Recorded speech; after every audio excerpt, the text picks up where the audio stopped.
I went to my granddaughter's wedding at the Ritz-Carlton in Boston carrying a vintage pearl necklace that belonged to my late wife. But at the grand ballroom doors, my own son blocked my path. He looked me dead in the eye and whispered, "Dad, you are not on the list. There was a mistake.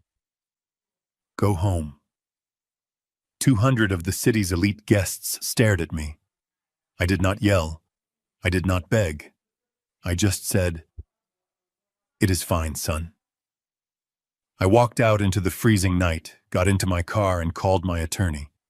The next morning, my son received a letter that completely destroyed his life. Before I continue this story, let me know where you are watching from in the comments below.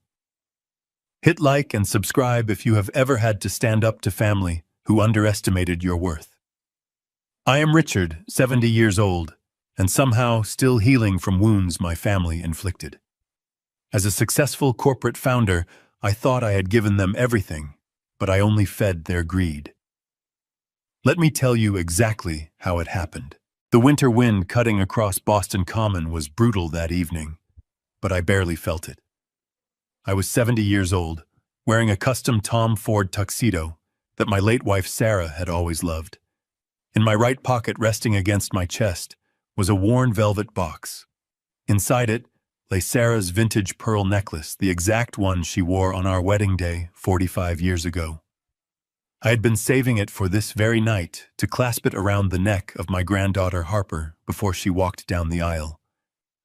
I stepped out of my Lincoln town car and handed the keys to the valet, taking a deep breath of the crisp December air. The Ritz-Carlton lobby was a symphony of warmth and elegance. Soft piano music drifted through the air, mingling with the low hum of wealthy conversations and the clinking of crystal glasses. I walked toward the grand ballroom, feeling a profound sense of pride. I had spent 40 years building Mitchell Global Supply from a single rusted delivery truck into a global logistics empire. I sacrificed my youth, my sleep, and countless weekends just to ensure that my family would never know the sting of poverty. Tonight was supposed to be the culmination of all that hard work. I was going to watch my beautiful granddaughter marry the man she loved at an event that I had entirely funded. As I approached the carved mahogany doors of the ballroom, the heavy scent of imported white orchids filled the corridor. I smiled, recognizing the flowers. Then I saw him. My son Bradley stood right at the entrance, looking sharp in a tailored tailcoat. For a fleeting second, my heart swelled. I thought he was waiting there to greet me, to walk me inside and seat me at the family table. I raised my hand to wave, but as I got closer, the smile on my face slowly died. Bradley's posture was rigid. His jaw was clenched, and his eyes, darting nervously toward the crowd inside, held absolutely no warmth. He stepped directly into my path, physically blocking the double doors with his broad shoulders. "Dad," he whispered, his voice low and tight. "What are you doing here?" The question threw me off balance. "What do you mean?" "What am I doing here, Bradley?" "I am here for Harper's wedding." I tapped my pocket. "I brought your mother's pearls for her." Bradley swallowed hard, glancing over his shoulder before turning back to me. His expression hardened into a mask of cold indifference. "Dad, you are not on the list." I stared at him, trying to process the words. I thought it was a joke, a poor attempt at wedding day humor. "Not on the list." "Bradley, I am the grandfather of the bride." "There was a mistake with the seating chart," he said without breaking eye contact. "The venue is at strict capacity. The fire marshal is very particular about these things. There is literally no chair for you in there. Go home, Dad. Go home before you cause a scene and ruin Harper's night." My blood ran cold. The sheer absurdity of his words hung in the air like a physical blow. A mistake. Strict capacity. 6 months ago, Bradley had come to my house begging for financial help. He told me Harper needed capital for her new startup and a budget for the wedding. Without a second thought, I had my bank wire $1.2 million directly into his personal account. I funded every single aspect of this lavish affair. The champagne flowing inside the imported orchids, filling the halls, the jazz band playing in the background, I paid for all of it. And now the man who took my money was standing in the doorway, telling me there was no chair for me. Before I could formulate a response, a figure stepped out from the shadows of the ballroom entrance. It was my daughter-in-law, Monica. She was draped in a designer silk gown, holding a glass of champagne. She slipped her arm through Bradley's and looked at me with an expression of pure, unadulterated disgust. It was the kind of look you give a beggar who has wandered too close to your table at a fine dining restaurant. Richard, what part of go home do you not understand? She sneered, her voice dripping with venom. This is an exclusive event. We cannot have you wandering around confusing the guests. We have important people here tonight. I looked past her shoulder into the brightly lit ballroom. The doors were open wide enough for me to see the crowd. These were not just friends of the bride and groom. I recognized faces. I saw venture capitalists I used to negotiate with. I saw shipping magnates and former partners from Mitchell Global Supply. These were my peers, my colleagues, the elite circle of the Boston business world. And they were watching me. I could see them whispering to each other, covering their mouths with their hands, pointing subtly at the 70-year-old founder of the company, being turned away at the door like a common wedding crasher. The humiliation burned my cheeks, but it was quickly swallowed by a glacial clarity. Monica leaned in closer, her heavy perfume turning my stomach. Security is standing right over there, Richard. If you do not turn around and walk out those doors right now, I will have them escort you off the premises. Do not test me. Any other father might have screamed. Any other man might have demanded to see his granddaughter, or caused a massive scene to expose them in front of the 200 guests. But I did not survive 40 years in the corporate shark tank by throwing tantrums. I knew that screaming would only validate whatever lies they had already told the crowd about me. I looked at Monica taking in the diamonds hanging from her ears, diamonds bought with my money. Then I looked at Bradley, the son I had carried on my shoulders, the boy I had given everything to. He refused to meet my gaze, looking down at the polished marble floor instead. "It is fine, son," I said, my voice dangerously calm and steady. "I understand completely. Do not worry about me." I did not wait for his response. I turned my back on them and walked away. The heavy mahogany doors shut behind me, sealing the warmth and the music inside, but I did not look back. I walked through the lobby, my footsteps echoing against the stone floor. The valet looked surprised to see me return so quickly, but he hurried to retrieve my car. When I stepped out into the freezing Boston night, the cold air hit my face like a splash of ice water, bringing me fully back to my senses. I slid into the quiet leather interior of my Lincoln Town Car. The silence of the cabin was deafening. I reached into my pocket and pulled out the velvet box, running my thumb over the worn fabric. They did not just reject me. They erased me. The pieces of the puzzle suddenly began clicking together in my mind. The lack of phone calls, the vague excuses, the sudden demand for cash 6 months ago. This was not a seating chart mistake. This was a calculated execution. I pulled out my cell phone. The clock on the dashboard read 7:30 p.m. I dialed the private number of Jonathan Pierce, my lead corporate attorney. He answered on the second ring. "Richard," he said, sounding surprised. "Should you not be giving a toast at the Ritz right now?" "Jonathan," I said, my voice void of any emotion. "Bradley just locked me out of the wedding." A heavy pause fell over the line. The seasoned lawyer knew exactly what that meant. "What do you need me to do, Richard?" "Trigger the winter protocol," I commanded, staring out the tinted window at the glowing facade of the hotel. "Freeze everything. The trust, the accounts, the corporate access. I want every single dollar tied to that boy locked down by sunrise." "It is done, Richard," Jonathan replied, a dangerous edge entering his tone.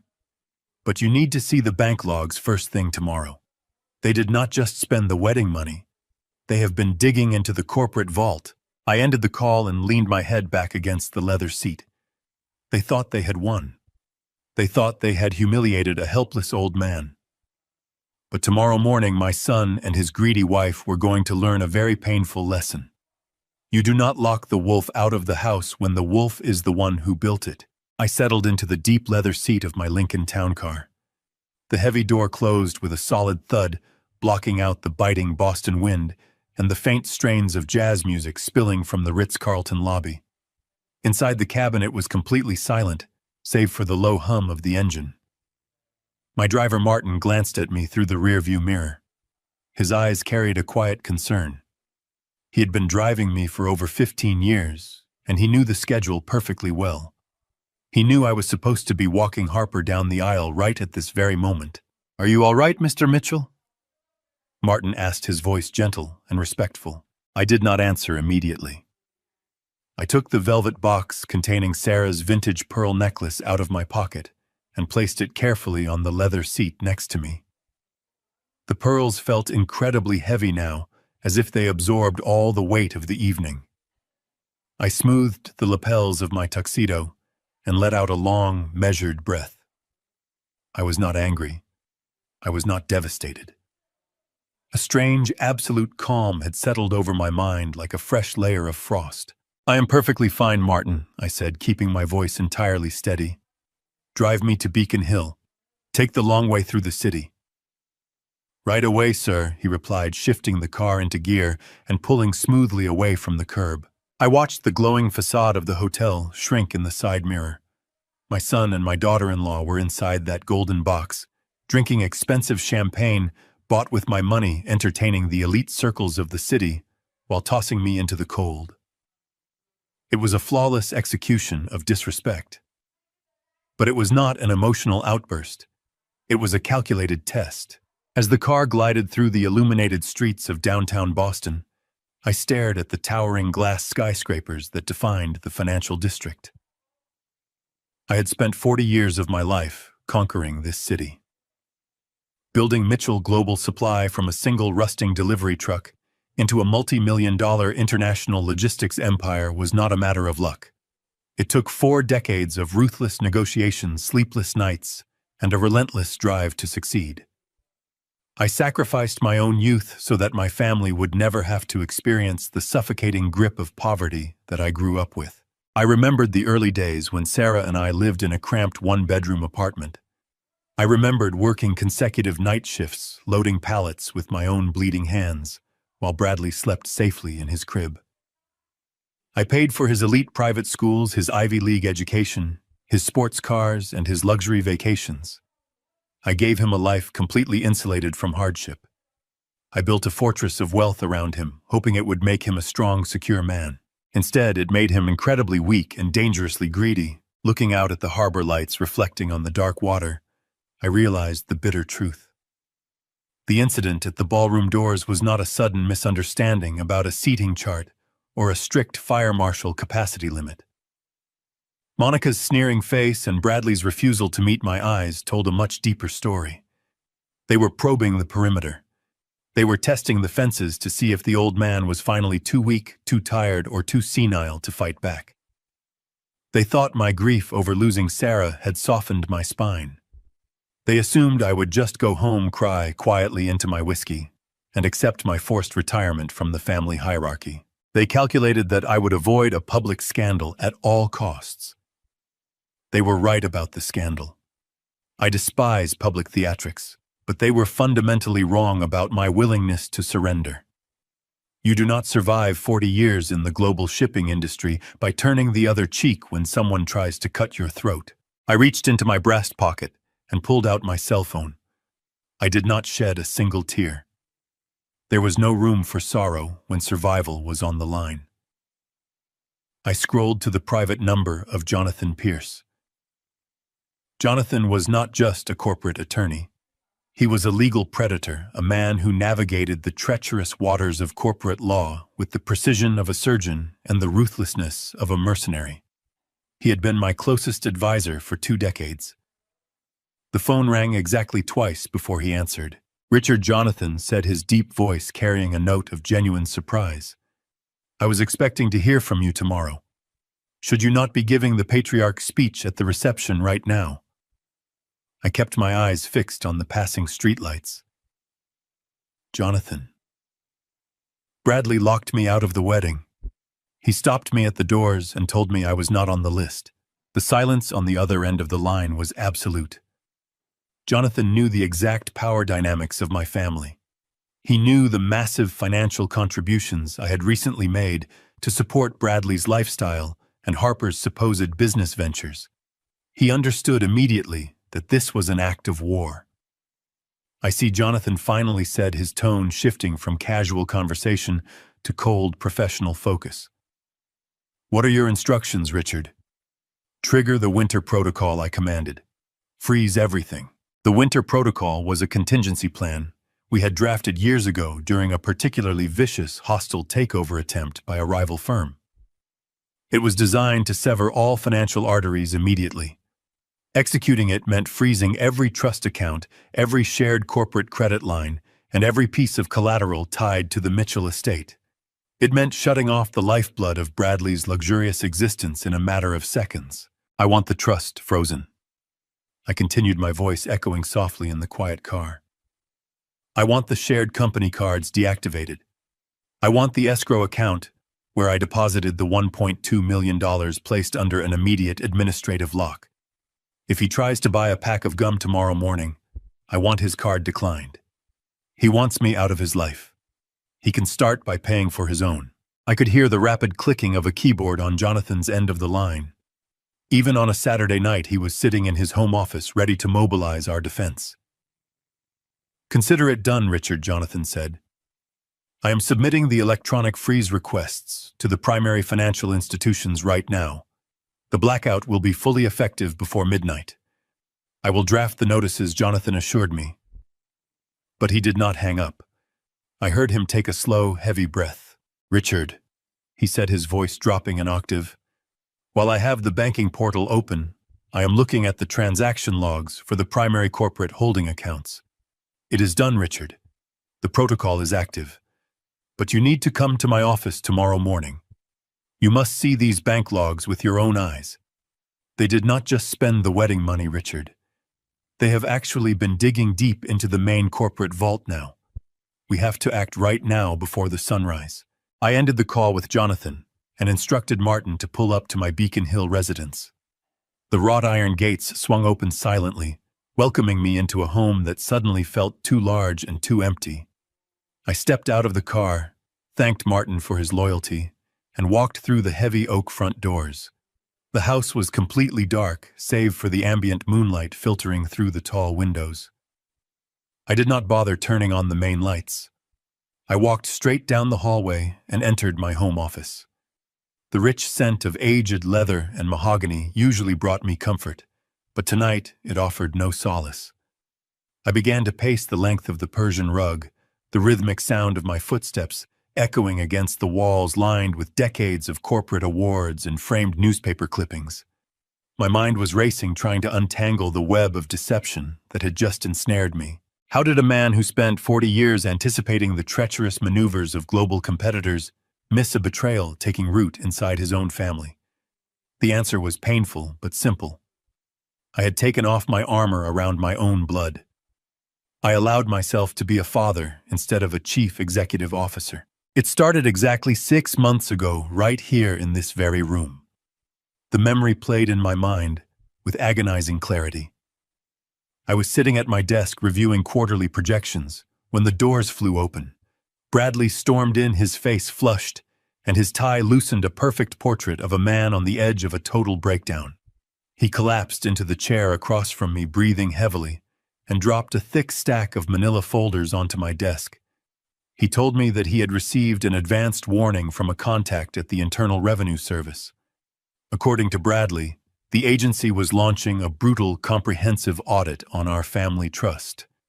He spun a terrifying narrative claiming they were targeting my personal retirement funds and threatening to freeze the entire estate while the investigation dragged on for years. He said the scrutiny was triggered by an aggressive new tax regulation and that our traditional corporate shields were temporarily vulnerable. He looked me in the eyes, his hands actually shaking, and delivered his plausible lie. "Dad, They are targeting your retirement funds, he had pleaded, his voice cracking with manufactured desperation.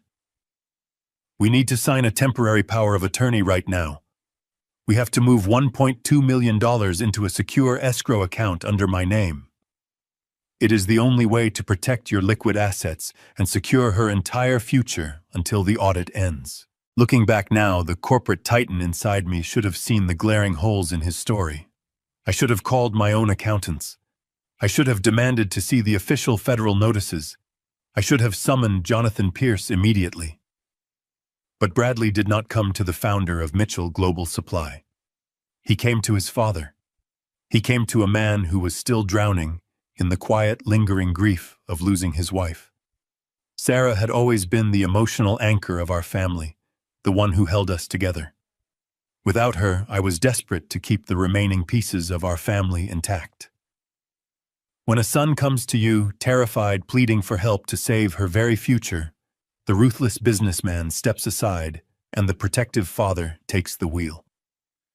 I signed the documents because my fundamental instinct was to shield my boy from a crisis. I wanted to absorb his panic. I wanted to fix the problem just as I had fixed every other problem in his life since he was a child. I believed I was placing a protective wall around our family wealth, unaware that I was actually handing him the keys to the vault. I authorized the transfer of $1.2 million, believing it was going to a safe harbor. I stopped pacing. The heavy silence of the office snapped me back to the present moment. The chill of the Boston night seemed to seep through the window panes, creeping into my bones. Bradley had used my protective instinct as a weapon against me. He had weaponized my love for Harper and my grief for Sarah to orchestrate a massive financial extraction. But the game was not over. If Jonathan was right about the bank logs, the rabbit hole was much deeper than a stolen wedding fund. I walked around the massive desk and sat in my high-backed leather chair. I woke up my laptop. The screen cast a harsh blue glow across the darkened room. I logged into my encrypted personal server, navigating through layers of security protocols to access my digital archives. I needed to see the document that had started this entire nightmare. I needed to scrutinize the temporary power of attorney that I had signed 6 months ago. My fingers moved rapidly across the keyboard, opening the scanned file. The document appeared on the screen, bearing my bold signature at the bottom of the final page. I zoomed in on the fine print, my eyes scanning the legal jargon with the cold precision of a predator hunting for a blood trail. Bradley had rushed me through the signing process, pointing only to the signature lines, claiming time was of the essence. Now isolated in the silence of my office, I read every single word.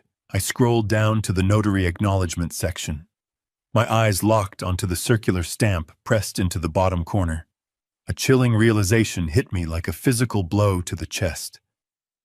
The notary seal on the document was not from Pearson and Associates, the prestigious corporate law firm that had handled the Mitchell family affairs for nearly 3 decades. The name on the seal belonged to an entity called Apex Fiduciary Solutions. It was a generic name, the kind of name designed to sound legitimate, while revealing absolutely nothing. I opened a new browser tab and ran a quick search on the registry of corporate entities. My suspicion was confirmed in seconds. Apex Fiduciary Solutions was not a law firm. It was not a registered financial institution. It was a shell company incorporated in Delaware just 3 days before Bradley had stormed into my office with his fabricated audit story. He had not just panicked and made a mistake. He had premeditated the entire extraction. He had set up a dummy corporation, manufactured a fake federal crisis, and brought in a fraudulent notary to legitimize the theft of my assets. He had been planning to drain me dry long before he ever stood at the doors of the Ritz-Carlton. Every single detail of his panic had been carefully rehearsed to bypass my natural corporate defenses. He played me for a fool, banking on my paternal love to blind me to his immense betrayal. But as I sat staring at the glowing screen, the sorrow completely evaporated. It was instantly replaced by a cold, calculating wrath. The father who had indulged him was officially dead. The CEO was back, and I was going to war. I told Jonathan I would be at his office by 5 in the morning, and ended the call. Placing my phone on the polished mahogany desk, I leaned back in my leather chair. The silence of the house pressed against my ears like a physical weight. Digging deep into the main corporate vault, those words spoken by my attorney echoed continuously through my mind. They were not just content taking the $1.2 million I had transferred for my granddaughter's future. They were systematically dismantling the financial foundations of Mitchell Global Supply. My son was actively raiding the empire I built. I closed my eyes and let out a long, measured breath. The initial shock was beginning to fade away completely, replaced by a cold, analytical clarity. I needed to map out how they managed to orchestrate such a massive deception right under my nose. I was a man who noticed everything. In business, a misplaced decimal point or a slight hesitation in a vendor's voice would trigger my suspicion. Yet I completely missed a multi-million-dollar heist executed by my own flesh and blood. How did they blind me so effectively? I opened my eyes and looked at the framed photograph of Sarah resting on the corner of my desk. Her warm, confident smile stared back at me. That was the answer. They had used her. They had weaponized my grief and my age to construct a perfect psychological cage around me. The emotional manipulation was far more insidious than the financial theft. They knew I would never question anything that involved protecting the family from unnecessary stress. The second massive lie clicked into place with sickening precision. I cast my memory back to a Tuesday afternoon exactly 3 months ago. The wedding was supposed to be rapidly approaching, but the house was incredibly quiet. I had not received any updates about catering selections, venue deposits, or guest lists. As a man who spent his life managing complex global supply chains, the lack of logistical chatter made me inherently anxious. I had called Bradley that morning and asked him to set up a meeting with the wedding planner. I wanted to review the arrangements and ensure Harper was getting the absolute best service possible. Bradley had sounded slightly panicked on the phone, offering a vague excuse about the planner being unavailable. 2 hours later, my doorbell rang. It was not Bradley or the wedding planner. It was Monica. She stepped into my foyer wearing a beige cashmere sweater and an expression of profound distress. I led her into the formal living room and offered her a cup of tea. She declined, sitting on the edge of the velvet sofa with her hands clasped tightly in her lap. Her eyes were red and watery. She looked like a mother carrying an unbearable emotional burden. "Dad?" She began, her voice trembling with manufactured fragility. "I came over because we need to talk about the wedding. Harper is just so incredibly overwhelmed right now. She is crying every single night, and we do not know what to do." I had immediately leaned forward, my protective instincts flaring up. I asked her what was wrong, assuming there was an issue with the vendor or a problem with the bridal party. Monica let out a shaky breath and produced a single perfect tear that rolled slowly down her cheek. It was a masterful performance. "She does not want a massive spectacle, Dad," Monica said, wiping her eye. "She is terrified of the stress. All these expectations and grand plans are making her incredibly anxious. She broke down crying last night. She told us she only wants a tiny 20-person backyard dinner with immediate family and close friends. Nothing formal, nothing exhausting." I had sat back, surprised by the sudden change in direction. I told Monica that I had already allocated significant funds to give Harper a fairy tale event. I insisted that we could hire more staff to handle the stress, so Harper would not have to lift a finger. But Monica shook her head rapidly, reaching out to place her warm hand over mine. "It is not just about Harper," she whispered, her voice dropping to a soft, sympathetic pitch. "Dad, we are so incredibly worried about you. You have been so tired lately. Losing Sarah took such a massive toll on your heart and your stamina. A huge society wedding with hundreds of guests would be exhausting for you. We cannot bear the thought of putting your health at risk just to host a party. Harper wants it small because she wants you to be comfortable and safe. We just want to protect you." I sat in my dark office tonight, remembering how those poisoned words had made me feel. They had wrapped their betrayal in a blanket of fake filial piety. They used the devastating loss of my wife to convince me that I was a fragile, broken old man who needed to be shielded from the world. They preyed on my deepest insecurities. Since Sarah passed away, I had felt a lingering exhaustion that made the world seem heavier. Monica took that natural grief and twisted it into a narrative of physical and mental decline. She made me believe that my own granddaughter was scaling back her dreams purely out of concern for my failing health. My response that afternoon 3 months ago now felt like a dagger twisting in my ribs. I had swallowed the lie completely. I had patted Monica's hand and told her not to worry. I told her that if Harper wanted a quiet 20-person backyard dinner, then that is exactly what she would get. I promised to step back completely, to stop asking about the planning, and to let them handle the small, intimate gathering without any pressure from the corporate patriarch. I gave them total, unconditional space. I handed them the shadows they needed to operate without my supervision. I wrote the check, and I walked away believing I was being a supportive and understanding father. The psychological warfare was brilliant. By convincing me that I was too old and too emotionally fragile to participate, they effectively neutralized my oversight. I stopped asking questions. I stopped requesting receipts. I stopped contacting the vendors. I sat alone in my quiet house, grieving my wife and preparing for a modest backyard barbecue. All the while, they were using my money to finance an extravagant high society gala.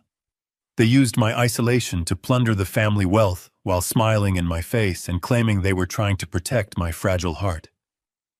The anger rolling through my veins now was different from the initial shock at the hotel doors. This was a deep, sustained fury. It was the righteous anger of a man who realizes his compassion has been mocked and his legacy has been looted by the people he trusted most. I stood up from my desk and walked over to the tall windows looking out over the moonlit cobblestone streets of Beacon Hill. The pieces of their elaborate facade were crumbling one by one. The timeline was undeniably clear. They secured the $1.2 million under the guise of a federal audit panic. Then they deployed Monica to feed me the lie about the tiny 20-person dinner, ensuring I would never show up to inspect the actual preparations. They built a massive wall of deception to keep me completely in the dark. I had spent months picturing a simple gathering with paper plates and string lights in their backyard. I had even purchased a new casual suit to match the laid-back atmosphere they described so vividly. I had prepared a beautiful, heartfelt speech about the beauty of intimate family moments and the joy of simple love. I had trusted them completely to protect her heart. I believed they were shielding a young woman from the crushing weight of societal expectations. I genuinely thought they were being good parents. Instead, they were using her most sacred day as a massive financial smokescreen for their own corporate espionage. They took the purity of her marriage and absolutely stained it with their unrelenting greed. Every single smile they flashed me was a carefully calculated distraction. Every sympathetic touch was a deliberate misdirection meant to keep me completely blind to their true actions and their ultimate goal. But a burning question remained hovering in the quiet air of my office. It gnawed persistently at the very edges of my analytical mind, demanding to be answered immediately. I turned the painful events of the evening over and over, trying desperately to reconcile the conflicting realities.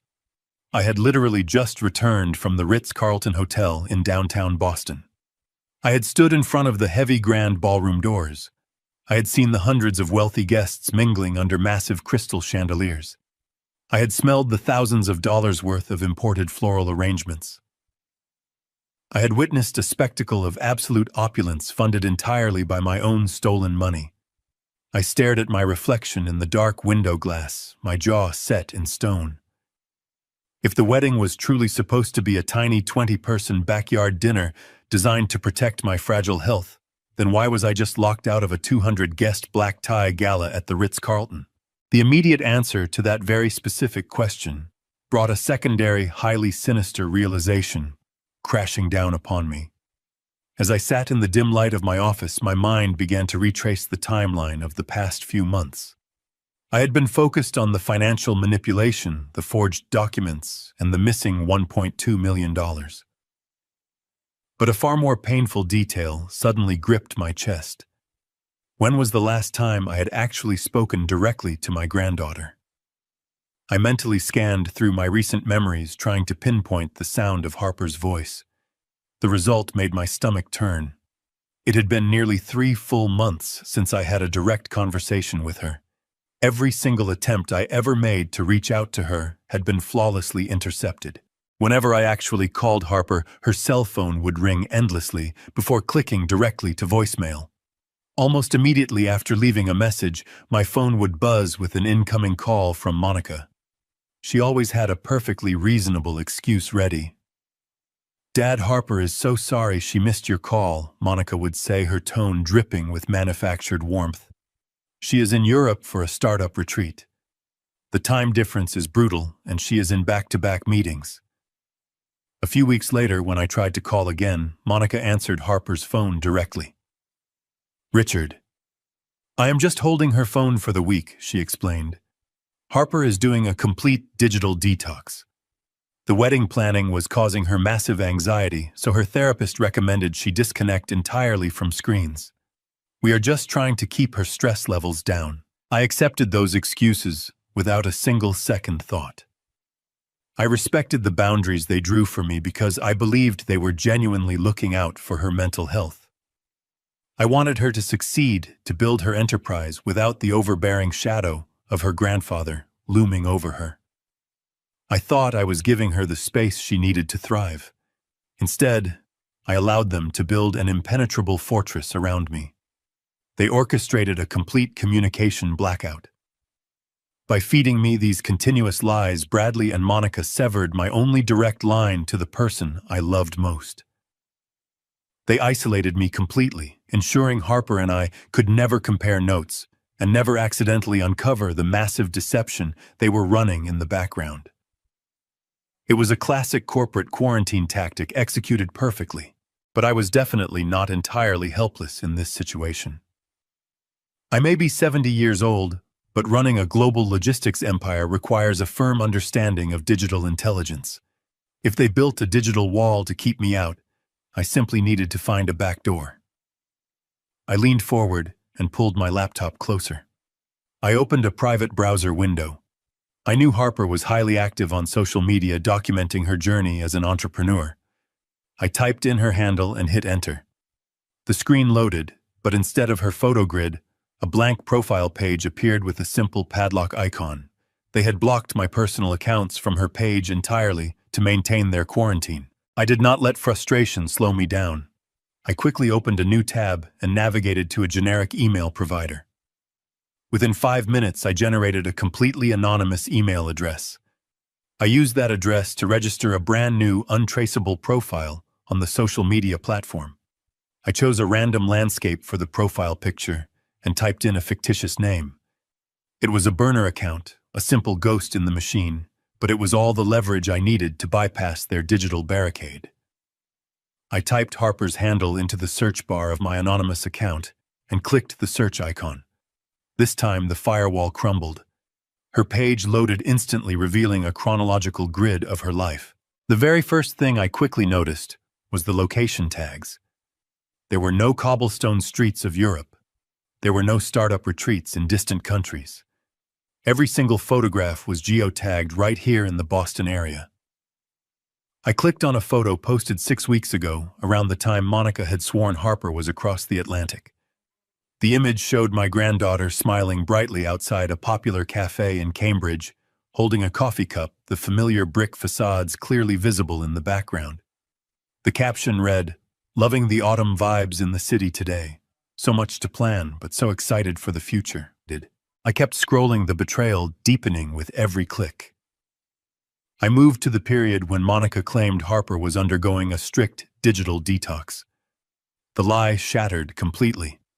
During that exact 2-week window, Harper had posted nearly every single day.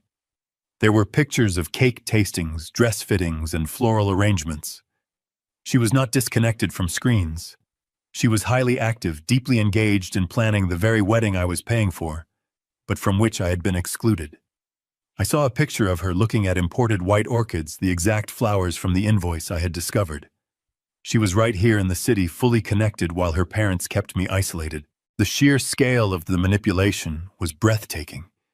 They had managed two entirely separate realities with flawless execution.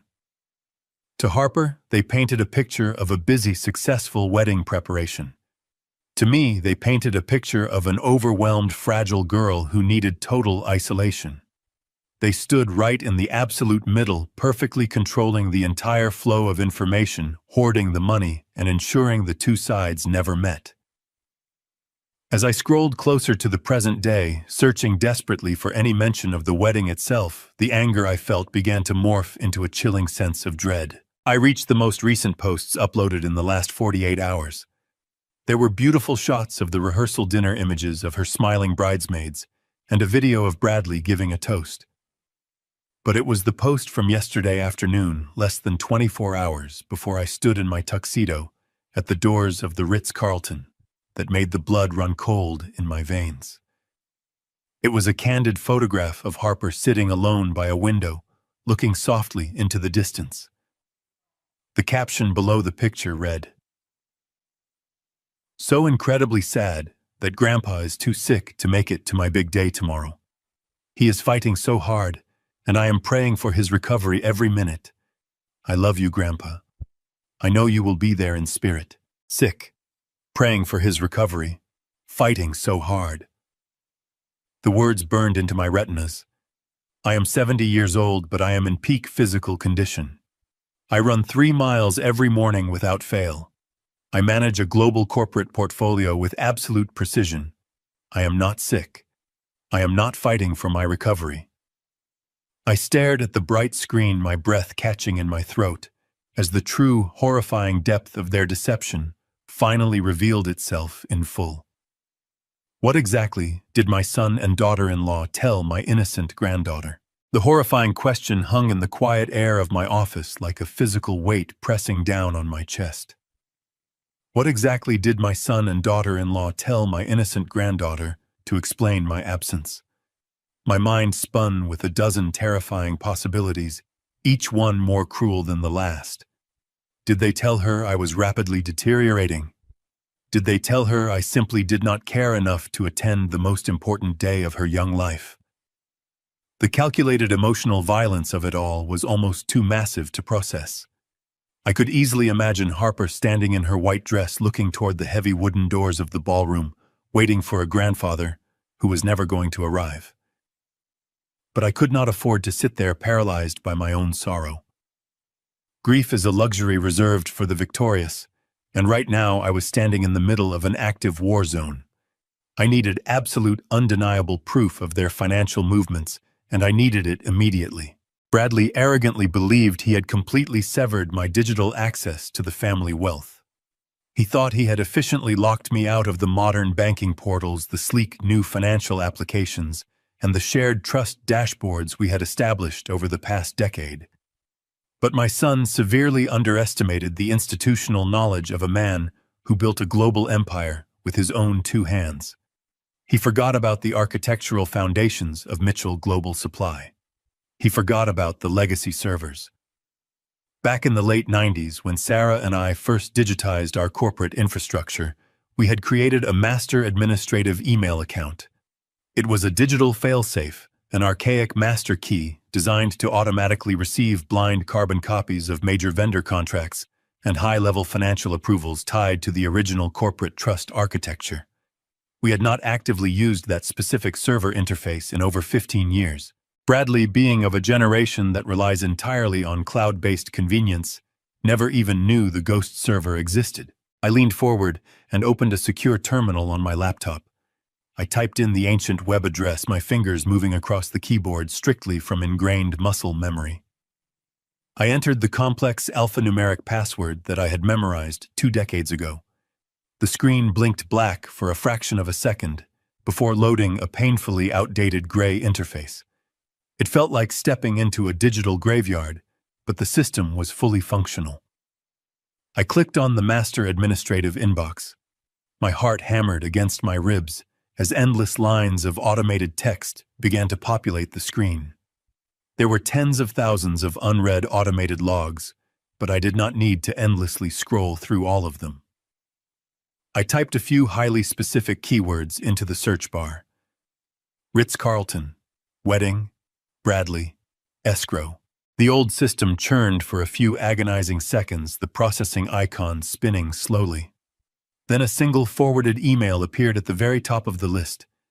It was an automated receipt generated by a primary vendor and routed through our old trust approval matrix simply because Bradley had foolishly used the original routing numbers linked to the escrow account he had pressured me to fund.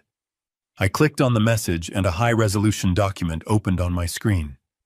It was an official invoice from an extremely exclusive luxury florist located in the wealthiest shopping district of Boston. I stared intently at the bold black numbers printed at the bottom of the page. The total amount billed for a single evening was exactly $45,000. I leaned back in my heavy leather chair and let out a harsh, completely humorless laugh that echoed against the silent walls of my office. $45,000. The itemized list detailed hundreds of imported white orchids, cascading floral ceiling arches, and custom silver table centerpieces designed for a massive ballroom. The sheer, unadulterated audacity of their lie was absolutely staggering. Just 3 months ago, Monica had sat on the edge of my velvet sofa, wiping away those delicate, perfectly timed tears. She had sworn to my face that Harper was suffering from crippling social anxiety. She had painted a remarkably vivid picture of a tiny 20-person backyard dinner with simple paper plates and rustic string lights. She had looked me dead in the eyes and weaponized my protective concern for my granddaughter just to keep me safely locked away in my house. But you absolutely do not spend $45,000 on imported white orchids for a quiet family barbecue. You spend that kind of aggressive money when you are decorating a grand luxury ballroom to impress the most powerful and wealthy people in the city. The plausible lie they had constructed was completely annihilated in an instant. The delicate narrative they had carefully spoon-fed me to keep me isolated was nothing but a cheap theatrical production. My gut feeling, that restless, primal instinct that had kept me alive in the ruthless corporate world for 40 long years, had been entirely correct. The $1.2 million I had wired into Bradley's account was never intended to protect my assets from a fabricated federal audit. It was never intended to fund Harper's new business venture or give her a modest start in life. It was a massive, systematic extraction of my wealth right under my trusting nose.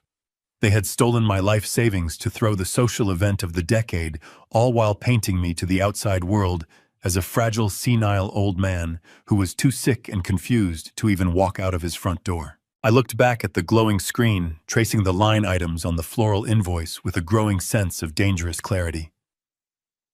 My eyes scanned past the ridiculous, exorbitant charges for crystal vases and decorative silk drapery. I scrolled down to the billing details section at the very bottom of the document. I needed to see exactly how Bradley had routed the massive payment to the florist. As I read the typed address, my breath suddenly caught in my throat. The cold logic of the situation fractured, revealing a truth far more terrifying and dangerous than simple vanity or typical greed. The billing address listed on the $45,000 floral invoice did not belong to the Ritz-Carlton Hotel. It did not belong to Bradley and Monica's sprawling estate in the suburbs. It did not even belong to the dummy shell company they had used to secure the fraudulent power of attorney from me. The address, printed in crisp black ink, was located on State Street, right in the beating heart of the Boston financial district. It was an address I recognized instantly from my decades of corporate warfare. It belonged to an elite, highly aggressive venture capital firm known globally for executing hostile takeovers and ruthlessly liquidating legacy companies. They were absolute predators who fed on vulnerable family businesses without any mercy. Why in the world was my own flesh and blood son routing a massive wedding floral invoice through a ruthless venture capital firm that specialized exclusively in destroying corporate empires? The question hung in the cold air of my office like a guillotine waiting to drop. Venture capital firms of that aggressive nature do not care about imported orchids or luxury weddings. They care about hostile takeovers. They care about liquidating assets and dismantling legacy companies piece by piece. Mitchell Global Supply was a privately held fortress. I held the absolute controlling interest. There was only one possible way a predatory firm could ever get their hands on my company. They would need the controlling shareholder to willingly step down, or they would need the controlling shareholder to be declared legally incompetent to manage his own affairs. That single terrifying thought was the master key that finally unlocked a deeply unsettling memory from just 2 weeks ago. The pieces of their sinister puzzle began colliding in my mind with brutal force. I leaned away from the glowing laptop screen as the memory washed over me so vivid and chilling that it made my pulse pound heavily against my temples. 2 weeks ago, Bradley had come over to the house for what I thought was a routine Sunday morning coffee. Monica was with him, hovering nearby with that same cloying, manufactured concern she had weaponized so effectively. They sat me down at the kitchen island, and Bradley placed his hand over mine. He had looked at me with an expression of profound, agonizing worry. He told me that he and Monica had been observing me closely since Sarah passed away. He said I was repeating myself during conversations.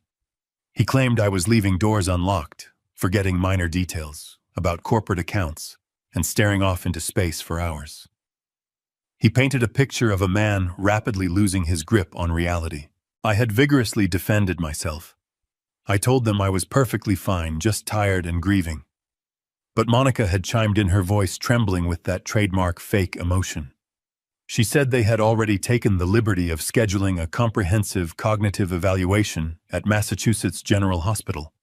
She framed it as a simple routine checkup, just to give everyone some peace of mind before the stress of the wedding. They insisted they would not take no for an answer. They cornered me with their faux love, making me feel like a stubborn, aging burden if I refused to comply with their wishes, so I went. I sat in the sterile, brightly lit examination room at Mass General while a highly respected neurologist ran me through a battery of extensive cognitive tests. I answered memory prompts, solved complex spatial reasoning puzzles, and discussed my daily routine in granular detail. Bradley and Monica waited out in the corridor, supposedly wringing their hands with anxiety over my declining mental state. After nearly 2 hours of rigorous testing, the neurologist smiled warmly and handed me my file. He told me that my cognitive function was completely flawless. He said my mind was as sharp as a man half my age, and my memory retention was in the highest possible percentile. He assured me there was absolutely zero evidence of dementia, Alzheimer's, or any other cognitive decline. I had felt a massive wave of relief wash over me. I thanked the doctor, gathered my coat, and walked out into the corridor to share the wonderful news with my son and daughter-in-law. I expected to see tears of joy. I expected a tight embrace and a heavy sigh of collective relief from the family that claimed to be so desperately worried about my health. But as I stepped out of the examination room, I did not immediately call out to them. I caught their reflection in the heavy glass door of the adjacent clinic. They were standing near the elevator bank, whispering furiously to each other. They had not seen me approach. I watched their faces in the reflection, and what I saw chilled me to the absolute core of my being. There was no relief on Bradley's face. There was pure, unadulterated fury. His jaw was clenched so tightly, the muscles bulged, and his face was flushed with dark red anger. Monica was gripping his arm, her eyes wide with absolute panic. She was shaking her head rapidly, her mouth forming panicked words that I could not hear through the glass. They looked like two criminals whose master plan had just been catastrophically derailed. When I pushed the door open and announced my perfect bill of health, their expressions shifted instantly. The fury vanished, replaced by tight, incredibly forced smiles and hollow congratulations. At the time, I had dismissed their strange behavior as residual stress. I told myself they were simply overwhelmed by the emotional roller coaster of the hospital visit. But sitting here tonight, armed with the knowledge of the dummy corporation, the stolen wedding funds, and the involvement of a predatory venture capital firm, The truth was blindingly obvious. Why would a son be furious that his 70-year-old father does not have dementia? Why would a daughter-in-law panic at the news of my perfect cognitive health? Because they needed me to be sick. They desperately needed that doctor to declare me mentally unfit. If I had failed that cognitive exam, Bradley would have used the fraudulent power of attorney he tricked me into signing to seize immediate total control of Mitchell Global Supply. He would have used my medical diagnosis to bypass the board of directors and hand the keys of my empire directly to the venture capital firm on State Street. The $1.2 million was just the down payment for their corporate treason. The fake backyard dinner was designed to keep me isolated while they finalized the hostile takeover behind my back. They were trying to medically and legally erase me. My hands were shaking not from fear, but from a towering righteous rage. I turned my attention back to the laptop. If they were willing to go to such extreme lengths to manufacture a diagnosis, they would not have stopped after one failed hospital visit. They would have looked for another angle, another weakness to exploit in my medical history. I opened a new browser tab and navigated directly to the secure patient portal for my primary healthcare provider. I typed in my credentials, bypassed the two-factor authentication on my phone, and accessed my private medical dashboard. The portal contained decades of my medical history, including the intense grief counseling sessions I had attended immediately after Sarah died. Those sessions were highly confidential, documenting my deepest moments of vulnerability and depression. I navigated away from the main health summary and clicked on the Security and Access Log tab at the bottom of the screen. The system generated a detailed list showing every single time my medical records had been accessed, requested, or viewed. I scrolled past my own recent logins and the authorized access stamps from my primary care physician. Then my eyes locked onto a cluster of unauthorized activity from 3 days ago. There were 3 distinct aggressive attempts to bypass the security firewall and download my complete psychiatric evaluation records. The system had blocked the downloads and logged the source of the intrusion. I highlighted the numeric IP address listed next to the failed attempts. I quickly ran the numbers through a basic network tracing tool. The physical location attached to the IP address populated on the screen in bright red text. It did not originate from a hospital. It did not originate from an insurance company. It originated from the exact residential network hub registered to Bradley and Monica's sprawling suburban home. The digital footprint staring back at me from the bright monitor was the final absolute confirmation I needed. My own son and daughter-in-law had not only stolen my money, but were actively trying to steal my sovereignty. They were methodically building a false paper trail to strip me of my rights and my freedom. I sat in the silence of my office as the darkness gave way to morning. I felt no fatigue. My adrenaline was a cold, calculated fuel. Decades ago, when a corporate competitor tried to bankrupt me, I did not react with rage. I let them believe they were winning while I bought their supply chain from underneath them. I needed that strategy now. I could not just confront them. If they knew I was aware of their conspiracy, they would accelerate their sinister timeline. They had proven they were capable of manufacturing a crisis. I needed to give them a false sense of absolute victory so they would drop their guard completely. I walked into the adjoining bathroom and splashed cold water on my face. Looking in the mirror, I practiced the posture of the fragile man they desperately wanted me to be. I let my shoulders slump. I softened my eyes, allowing a vacant, lost expressions to settle over my features. I cleared my throat, making it sound raspy and weak. I was 70, and although I ran 3 miles every day, I knew how to mimic frailty.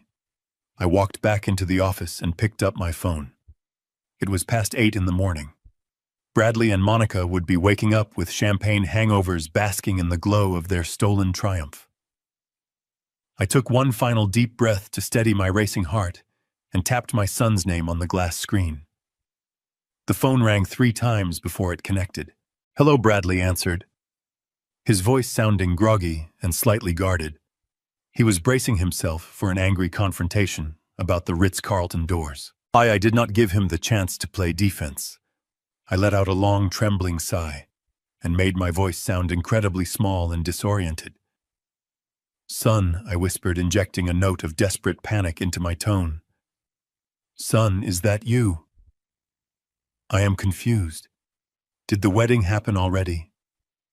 I think I sat down after dinner last night and just fell asleep. Did I miss Harper's big day? There was a sharp, stunned silence on the other end of the line. I could hear his mental gears grinding.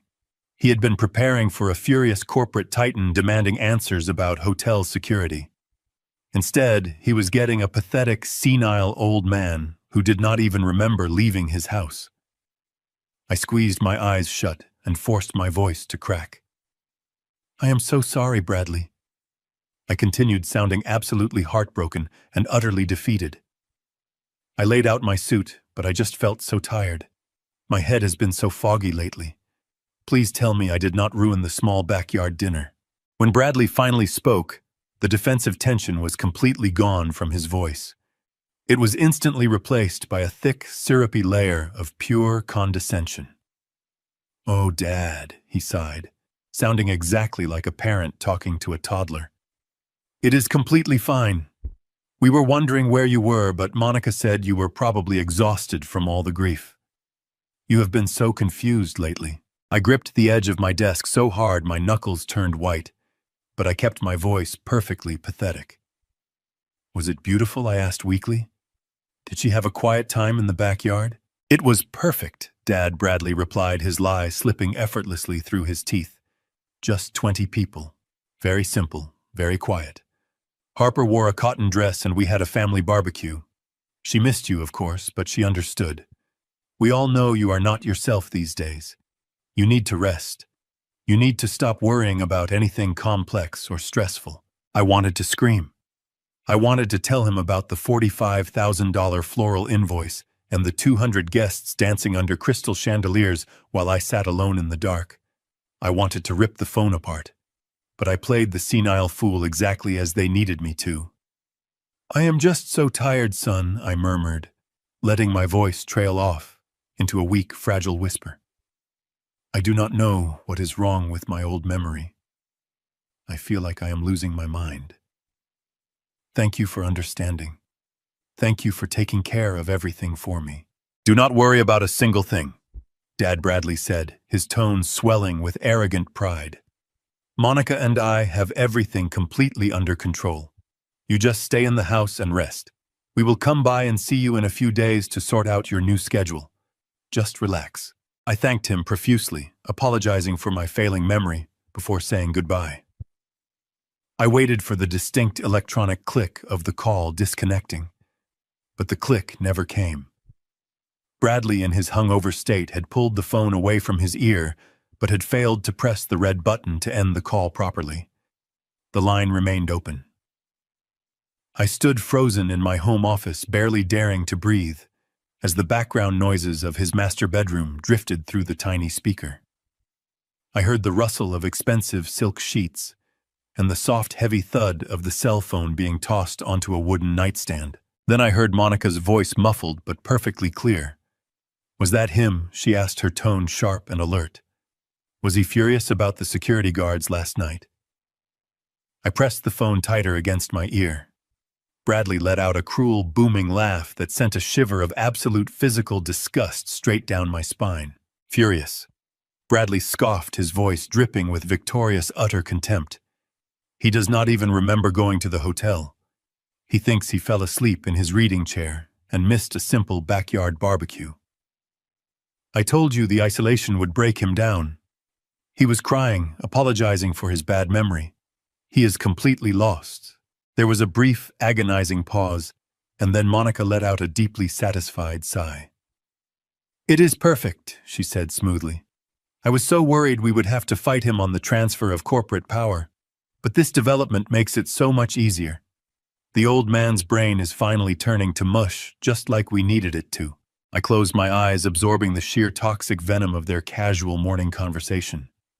They were celebrating my supposed mental decay. They were rejoicing in the illusion that I was a broken, defenseless creature who could no longer protect himself or defend his legacy. Call the clinic, Bradley commanded, his voice suddenly turning cold and brutally efficient.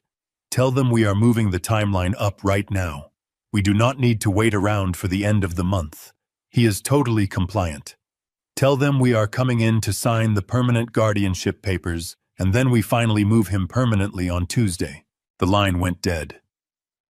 I slowly lowered the phone from my ear and placed it flat on my mahogany desk. I sat completely frozen in the silence for a long time. The sheer magnitude of their betrayal settled deep into my bones. "We move him on Tuesday." The words echoed in the silent room. They had scheduled the complete erasure of my autonomy. In 48 hours, they intended to strip away my legal rights, force me into a psychiatric clinic, and lock me away under the guise of cognitive decline. They wanted to bury me alive. The shock of their cruelty evaporated, replaced by a profound, terrifying calm. I was no longer a grieving widower, and I was no longer an indulgent father. I was the founder of Mitchell Global Supply, and my own son had declared a hostile takeover of my life. I went upstairs, showered, and put on my tailored charcoal suit. I tied my silk tie with deliberate movements. I took the keys to the heavy sedan and drove through the empty, sleeping city streets. The roads were damp from a light morning mist. My mind operated with maximum efficiency, calculating angles and anticipating their next moves. I arrived at the skyscraper that housed Pierce and Associates shortly before 5 in the morning. The lobby was deserted except for a solitary security guard, who nodded silently as I swiped my access card at the private elevator bank. The doors slid shut and I ascended to the 42nd floor. The elevator chimed and I stepped into the hushed reception area. Jonathan Pierce was already waiting in the main corridor. He wore a crisp white shirt with the sleeves rolled up, and his dark eyes were sharp. We had been down in the corporate trenches together far too many times for useless pleasantries. He gestured for me to follow, leading me directly into a secure, soundproof conference room located at the very back of the executive suite. The heavy oak door clicked shut behind us, instantly sealing us off. The long glass conference table was covered in thick stacks of financial documents, bank logs, and legal folios. Jonathan poured 2 cups of black coffee from a silver carafe and pushed one across the glass toward me. I sat down and told him everything. I recounted the agonizing phone call, the massive floral invoice linked to the venture capital firm, and the chilling conversation I had just overheard about the clinic and the Tuesday deadline. Jonathan listened with the stoic expression of a seasoned war general. He took a slow sip of his coffee, absorbing the treachery. When I finished, Jonathan set his cup down and reached for a thick manila folder resting at the center of the table. "Richard," he said, his voice dropping to a low register, "you and I have survived corporate espionage, federal investigations, and vicious market crashes. Do you honestly believe I would let you sign away your sovereign wealth without a massive insurance policy?" He opened the folder and extracted a copy of the temporary power of attorney that Bradley had panicked me into signing 6 months ago. The document looked exactly as I remembered it. Jonathan flipped past the first dozen pages until he reached page 48. He smoothed the paper flat against the table and pointed to a dense paragraph buried deep within the complex legal architecture.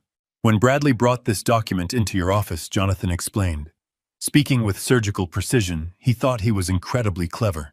He assumed he could rush you into signing a blanket authorization by playing on your paternal instincts. But your son completely failed to realize that our firm drafts every single piece of family estate paperwork with interlocking contingency clauses. I embedded a specific poison pill right here in subsection 9. I leaned forward, scanning the text. The legal jargon was dense, but Jonathan translated it swiftly.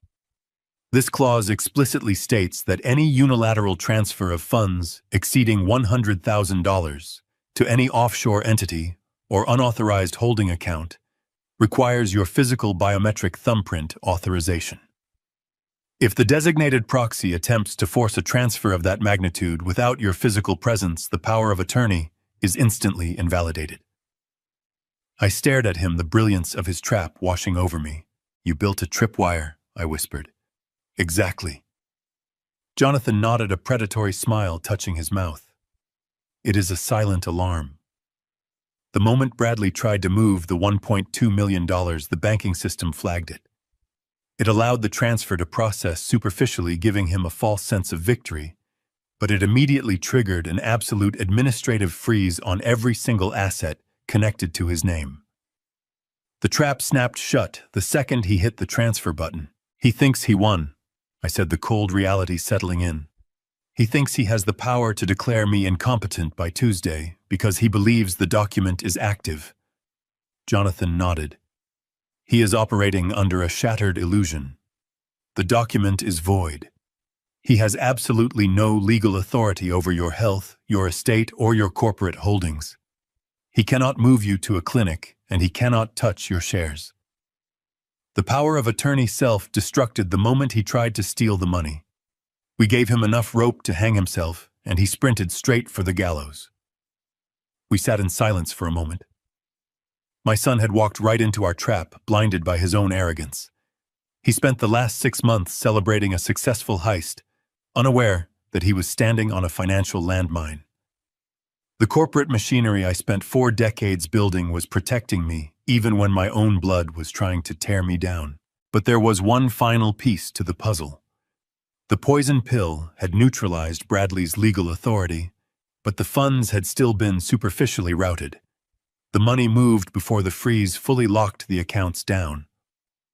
The floral invoice proved that Bradley was actively bleeding the trust, but the connection to the venture capital firm suggested a much deeper conspiracy. If the money was not going toward the wedding, and it was not sitting in Harper's business account, where exactly had my son diverted my life savings? I looked up at Jonathan. "The trap worked," I said, keeping my voice steady. "But where did the money go?" Jonathan's expression darkened. The predatory smile vanished, replaced by a look of grave concern. He reached into his leather briefcase resting on the floor and pulled out a sleek black dossier. He placed it carefully onto the glass table, his hand resting firmly on top of the cover. "We spent the entire night tracking the digital routing numbers," Jonathan said, his voice barely above a whisper. "Bradley did not just wire that money to himself, Richard. He did not use it to pay off personal debts, and he certainly did not secure it for your granddaughter." He slid the black dossier slowly across the polished glass table until it rested directly in front of me. "Richard," Jonathan said, his eyes locking onto mine with absolute severity, "look where he sent the $1.2 million. I opened the heavy black cover of the dossier. The first page was a complex flowchart mapping a labyrinth of international wire transfers. Jonathan reached over and tapped a specific red box situated at the very end of the digital trail. The $1.2 million had not simply vanished into the domestic banking ether. It had bounced through 3 different proxy accounts in Delaware and Nevada before launching across the ocean. It landed squarely in a secure, untraceable offshore account located in the Cayman Islands. The name of the holding company was registered as Sterling Crest Holdings. The name meant absolutely nothing to me at first glance. But Jonathan flipped to the next page, revealing the corporate registration documents retrieved by his elite private investigators. The managing director of Sterling Crest Holdings was listed as Monica Vance. Vance was the maiden name of Monica. My son had completely bypassed the traditional safeguards of our family trust by using his wife's premarital identity to set up an offshore shell company. They had carefully orchestrated the panic of a fake federal audit simply to funnel my life savings into an account that lay completely outside the jurisdiction of the United States tax authorities. I stared at the offshore banking records as a cold fury settled over my mind. But the money was just the beginning of their deception. I turned the page and found a detailed guest list from the event at the Ritz-Carlton tonight. I looked at Jonathan, demanding an explanation for the sheer volume of wealthy strangers I had seen through the glass doors. Jonathan leaned back in his chair, his expression grave. "Richard," he said, his voice steady. "That event at the hotel was not a wedding reception. Harper and her husband had a brief 15-minute ceremony in the courtyard, but the massive gathering in the grand ballroom was something else entirely. It was a corporate networking gala. Bradley used the $45,000 in imported white orchids and the hundreds of thousands in catering to throw an opulent party for the most aggressive venture capitalists in the Northeast. He used his granddaughter's wedding as a spectacular, glittering smokescreen to court the exact predators who want to dismantle Mitchell Global Supply. I looked down at the list. Every name belonged to a ruthless corporate liquidator, a hostile takeover specialist, or a partner at the State Street venture capital firm. Bradley had charged the entire evening to the corporate accounts using my money to host a lavish banquet for the people preparing to destroy my life work. He made sure I stayed home isolated by my grief and expecting a small backyard dinner so I would never see him shaking hands with the enemy. He paraded his beautiful daughter in her white dress to present an image of perfect family stability, convincing the investors that the Mitchell empire was ripe for the picking and that he was the man firmly in charge. The magnitude of the betrayal made the air in the soundproof conference room feel incredibly thin. I took a deep breath, forcing my lungs to expand. "Why are they courting liquidators?" I asked, my voice dropping to a dangerous, terrifying whisper. "If Bradley wants to take over the company, why is he inviting the exact people who will tear it apart and sell it for scraps?" Jonathan slid another heavily redacted document across the glass table. "Because he does not want to run your company, Richard. He never wanted to load shipping containers, manage international logistics, or negotiate with port authorities. He only wants the cash. This is a preliminary letter of intent drafted by the State Street firm. Bradley has spent the last 6 months secretly negotiating the total liquidation of Mitchell Global Supply. He agreed to sell the entire enterprise out from under you for exactly $50 million. I stared at the numbers printed on the crisp white paper. $50 million. It was a fraction of what the company was truly worth, a fire sale price designed to secure a rapid, unquestioned buyout. Bradley had realized that even with a fabricated psychiatric hold, the board of directors would eventually uncover his incompetence if he tried to actually run the logistics empire. He knew he could never fill my shoes, so instead of trying to lead the company, he decided to completely destroy it. His grand plan was to secure the power of attorney, lock me away in a secure medical clinic by Tuesday, and immediately authorize the hostile sale of my life's work. Once the $50 million hit his accounts, he and Monica were going to immediately transfer the entire sum into the Cayman Islands shell company. Jonathan confirmed my darkest suspicion. "They have already purchased one-way first-class tickets, Richard. As soon as the liquidation funds clear, they are flying straight to a non-extradition country in South America. They plan to live like absolute royalty on a stolen fortune, leaving you locked in a psychiatric ward to rot away in complete confusion and total isolation. They were going to strip away my business, my wealth, and my freedom, vanishing into the tropical sun without a single trace of remorse." I slowly closed the heavy black cover of the dossier. The pieces of the puzzle were now fully assembled. My own son was a traitor of the highest order. He had weaponized my love, exploited my grief over losing Sarah, and manipulated my innocent granddaughter, all to orchestrate the perfect crime. He thought he had navigated the complex waters of corporate law and emerged completely victorious. He firmly believed that by tomorrow, he would be holding a $50 million check while I was being sedated in a locked medical facility. I looked across the glass table at Jonathan. The seasoned attorney was watching me closely, waiting for my command. The founder of Mitchell Global Supply did not panic.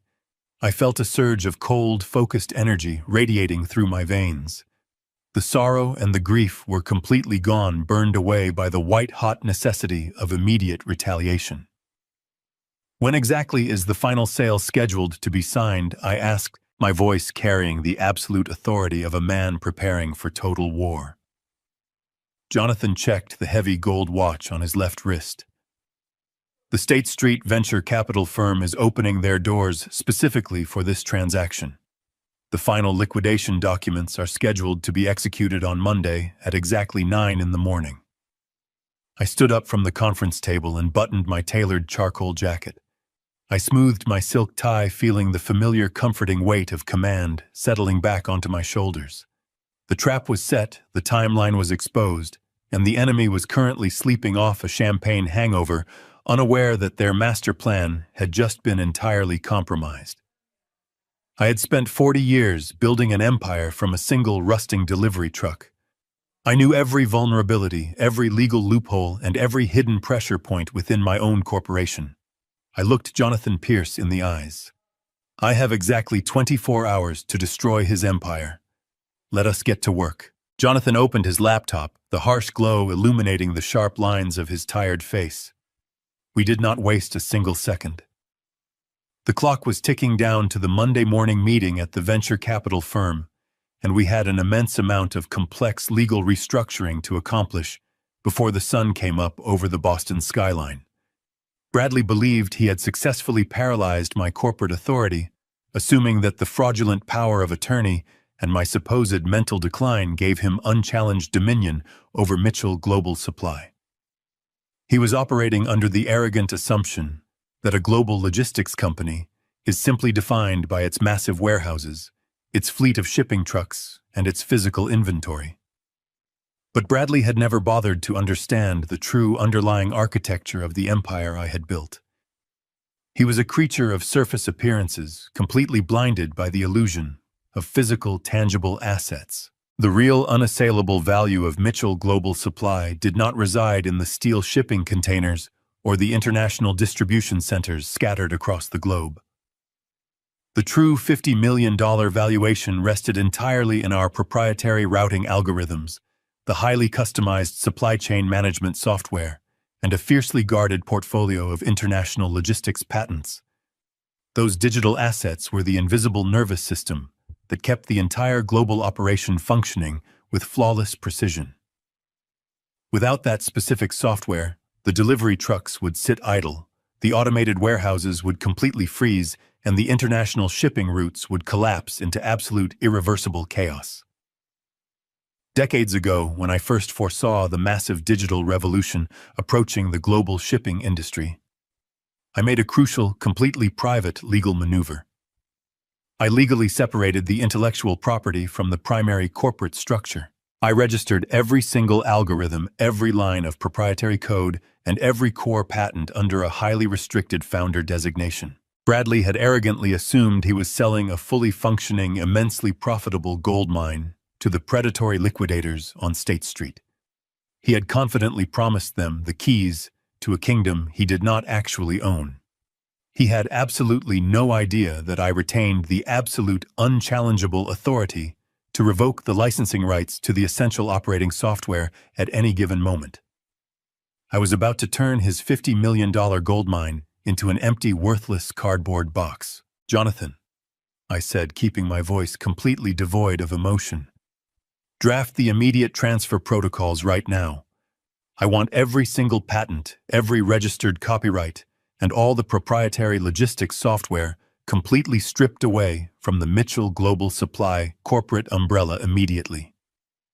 "Where exactly are we moving them?" Jonathan asked, his fingers already flying across his illuminated keyboard with practiced, lethal speed. "We are moving them into a brand new, completely insulated holding entity," I replied, staring out at the dark city. "Register it immediately in Delaware. Name it Zenith Apex Holdings. Put it solely and exclusively in my name, with absolutely zero external beneficiaries and zero proxy access. Nobody breathes on these digital assets without my physical signature." Jonathan nodded once, his eyes locked intensely onto his glowing screen as he began executing the massive digital transfer. For the next 5 hours, the secure, soundproof conference room was filled only with the rapid clicking of keyboard keys and the quiet rustle of dense, heavily redacted legal documents. We worked in perfect silence, moving with the seamless, unspoken synergy of two men who had fought and won countless vicious corporate wars together over the past 20 years. We initiated emergency digital notarizations, formally transferred the international intellectual property licenses, and legally severed the operating software from the main corporate body. We systematically gutted the very core of the company, extracting its beating digital heart, and leaving behind only a hollow, useless physical shell. The process was completely untraceable to anyone operating inside the standard corporate framework. It was a surgical strike executed with absolute precision. By the time the first pale rays of morning light began to bleed through the tall glass windows of the executive suite, the massive corporate extraction was completely finalized. Jonathan pressed the final execution key, securely logging out of the global registry, and leaned back in his leather chair, rubbing his exhausted eyes. "It is officially done, Richard," he said, letting out a long, heavy breath that echoed in the quiet room. "Zenith Apex Holdings is now live, fully registered, and completely impenetrable. Every single piece of proprietary routing software and every logistics patent is safely locked away under your exclusive legal control. Mitchell Global Supply has been officially stripped of its intellectual property. If Bradley tries to finalize the corporate sale on Monday morning, he will be selling an empty shell. The venture capital firm will run their final due diligence, realize the software licenses have vanished overnight, and the entire $50 million acquisition will instantly implode. They will absolutely tear him to pieces when they realize he tried to sell them a functionally worthless company." I stared at the towering stacks of transfer documents resting on the polished glass table. A profound, icy satisfaction settled deep into my chest, easing the heavy burden of the previous night. The financial blockade was absolutely flawless. The corporate defense was impenetrable. I had successfully protected the lifeblood of my life work from my own treacherous son. The predators on State Street would walk away empty-handed, and Bradley would be left holding nothing but ashes. But as the adrenaline slowly began to recede from my veins, leaving a cold, sharp ache in my muscles, a dark, deeply unsettling realization started to take root in the back of my mind. Ruining his illicit corporate sale and cutting off his offshore financial access was simply a matter of ruthless business strategy. It protected my assets and secured my company, but it did not exact true permanent justice. Bradley had willfully conspired to strip away my fundamental freedom, isolate me cruelly from my granddaughter, and lock me inside a secure psychiatric ward to rot away in silence.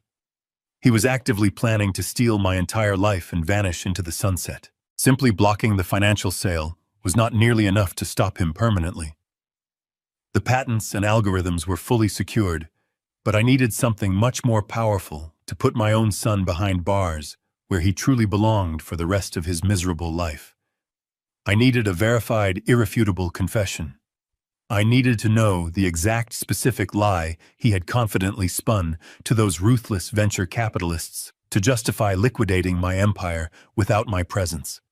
I needed to hear him admit his treason out loud in a way that he could never deny in a court of law. I turned to Jonathan, the pale morning light casting long, sharp shadows across the polished glass table. The time for passive defensive maneuvering had officially come to a definitive end. "I need to get him in a secure room with those wealthy venture investors," I stated coldly, my voice perfectly steady in the quiet office. "I need to stand quietly in the shadows and carefully listen to him hang himself with his very own words. I need a full confession to completely destroy his false empire once and for all." Jonathan did not hesitate. He understood perfectly that my demand was not driven by emotional vengeance, but by the absolute necessity of complete legal destruction.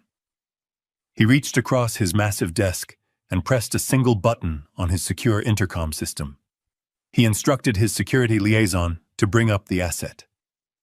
Less than 5 minutes later, the heavy oak door of the conference room clicked open. A man stepped into the room. He was dressed in a gray suit that made him practically invisible. This was Marcus Jonathan's lead private investigator, a former federal operative who specialized in deep corporate espionage and invisible asset retrieval. Marcus did not offer a polite greeting. He simply walked to the table and placed a matte black flash drive precisely in front of me. The private investigator looked at me with an expression of unwavering professional respect.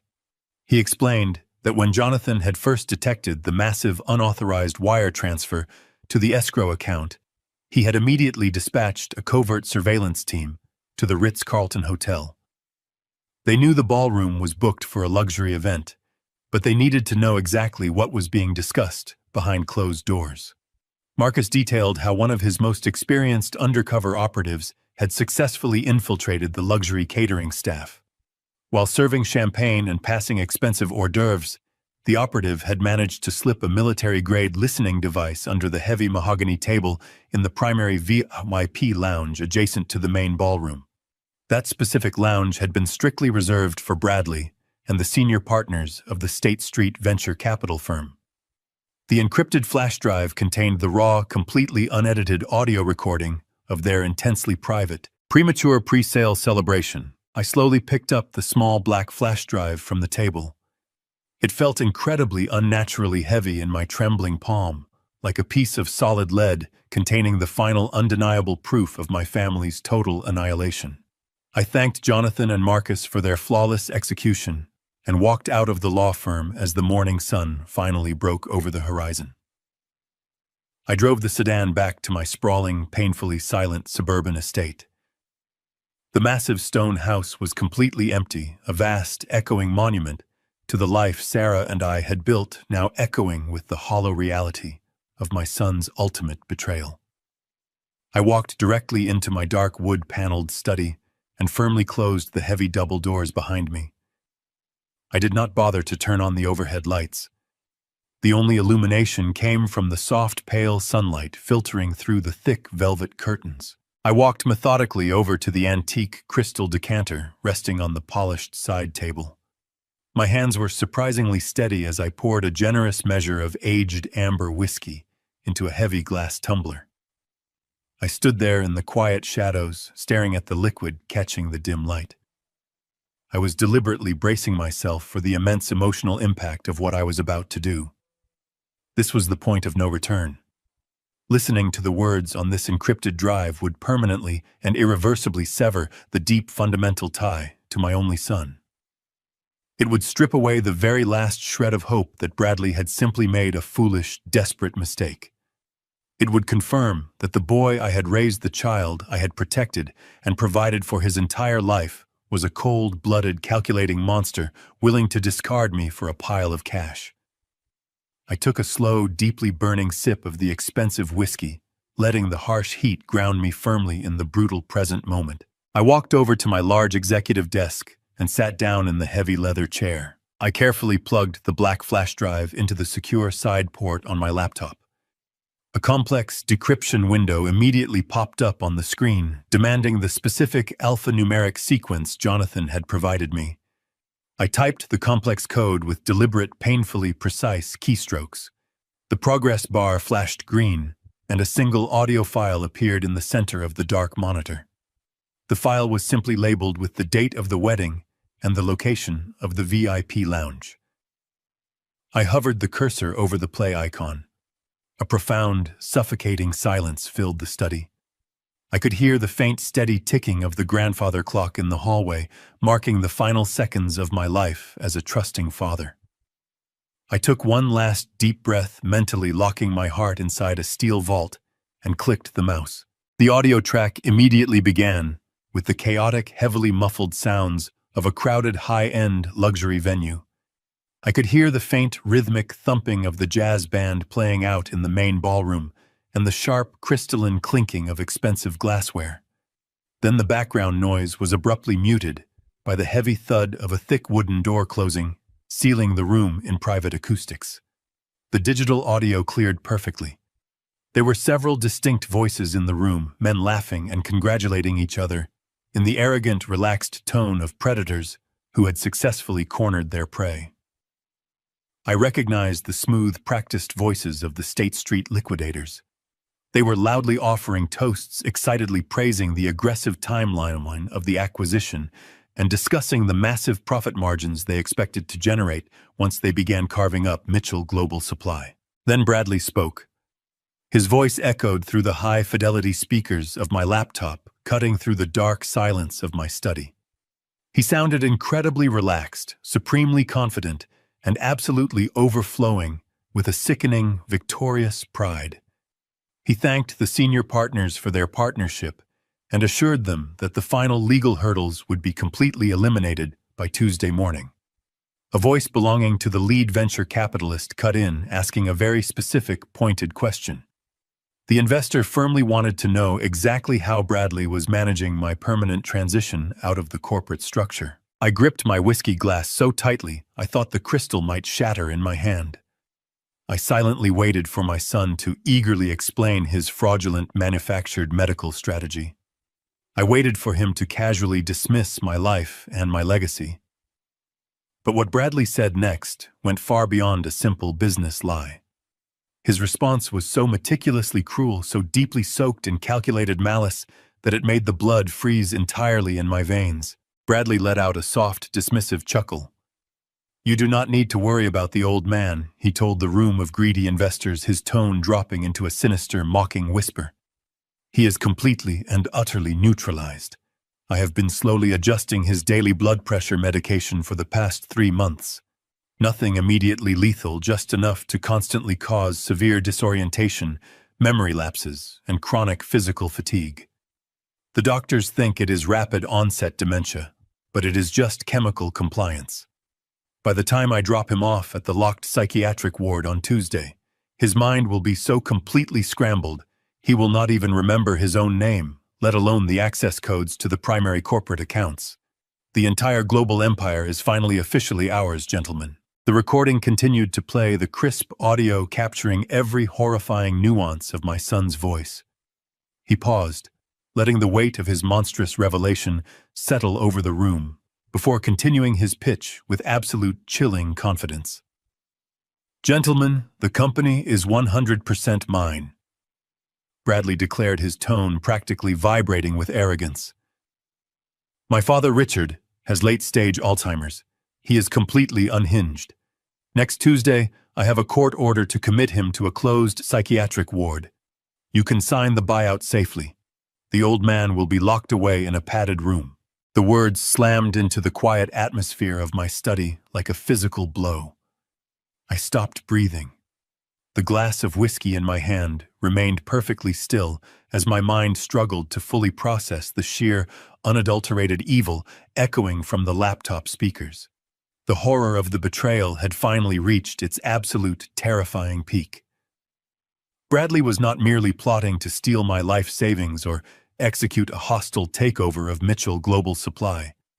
He was meticulously planning to steal the rest of my natural life.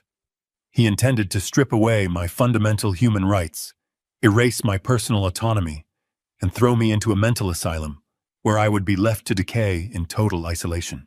My imagination vividly painted the grim reality he had designed for me. I pictured myself trapped in a sterile, windowless room, the heavy steel door locked securely from the outside. I envisioned the heavy chemical sedatives they would pump into my veins, forcibly turning his lie into a reality by destroying my cognitive function. I would become a ghost trapped inside my own failing body, unable to contact the outside world, unable to manage my own wealth, and unable to fight back. All the while, my own flesh and blood would be lounging on a pristine beach in the Cayman Islands, funding a life of extreme luxury with the very empire I had sacrificed decades of my life to build. The profound cruelty of his plan was almost too massive to comprehend. A son is supposed to be the guardian of his father's legacy, the one who protects him, as age slowly takes its inevitable toll.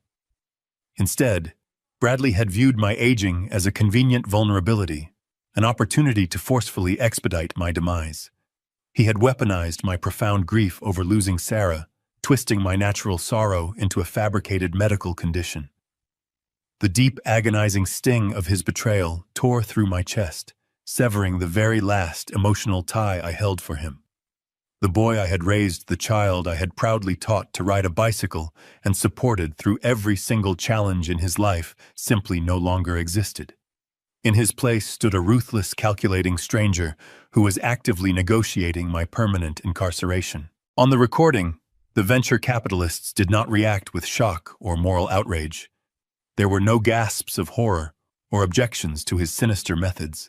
Instead, a chorus of low, appreciative murmurs filled the VIP lounge. These were men who specialized in corporate slaughter, and they clearly admired a predator who possessed the sheer ruthlessness to completely eliminate an obstacle even if that obstacle was his own father. "That is a highly effective strategy," one of the senior investors remarked, his voice smooth and entirely devoid of basic human empathy. "Securing the medical mandate ensures there will be absolutely zero legal friction during the asset transfer. Once he is institutionalized, the board of directors will have no choice but to recognize your total authority. We can finalize the asset acquisition smoothly. The paperwork will be drafted and ready for your signature precisely at 9 on Monday morning." "Excellent," Bradley replied, the sickening sound of a champagne flute being refilled echoing clearly through the audio feed. "By the time the ink dries on the sale documents, Monica and I will be miles away. We have already finalized the offshore accounts. The transition will be completely seamless." I sat rigidly in my heavy leather chair, the dim morning light casting long shadows across my mahogany desk. The raw reality of the situation crystallized in my mind with terrifying clarity. I was completely alone in a house that my son had transformed into a trap. Every meal I had eaten, every cup of coffee Monica had so graciously poured for me, every supposedly harmless medication I had swallowed over the past 3 months, had been laced with chemical subjugation. They had been slowly poisoning me in my own home, carefully preparing me for the slaughter. My survival was no longer guaranteed by my wealth or my status. It depended entirely on my ability to strike back with overwhelming, devastating force before the Tuesday deadline. The audio recording captured the soft, rhythmic clinking of crystal glasses as the men toasted to their newly formed alliance. To the successful acquisition of Mitchell Global Supply, a voice cheered loudly. "And to your early retirement," Richard Bradley added, his voice dripping with venomous mockery. I reached out with a trembling hand, preparing to press the stop button on the keyboard. I had heard enough. I had the absolute, irrefutable confession I needed to involve the federal authorities and send my son to a maximum security prison. I had the exact details of the transaction, the timeline, and the medical conspiracy. I was ready to close the laptop and make the call to Jonathan Pierce to authorize the final lethal phase of our counterattack. But as my finger hovered over the trackpad, the ambient noise on the recording suddenly shifted.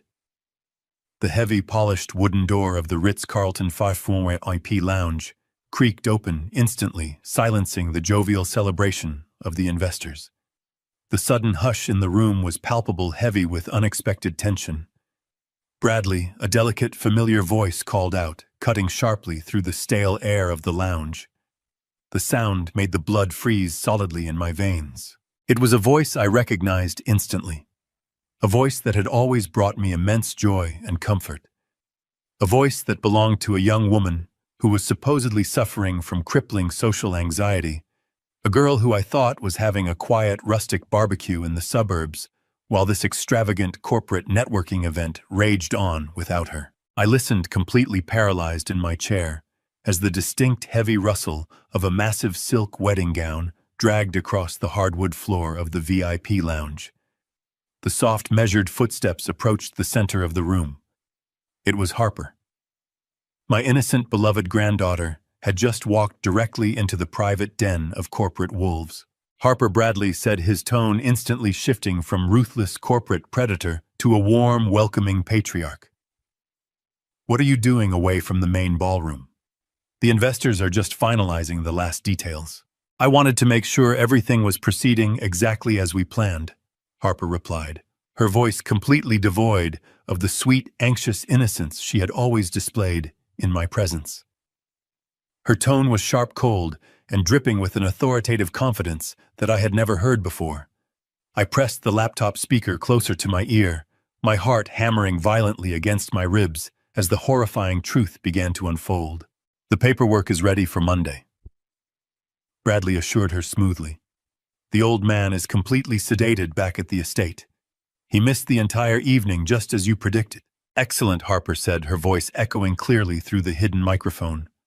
"Because if we are going to liquidate grandfather's empire and disappear to the islands, I need absolute confirmation that the State Street funds will clear before Tuesday morning. I am not boarding that plane until the $50 million is safely locked in our Cayman accounts." The room spun around me.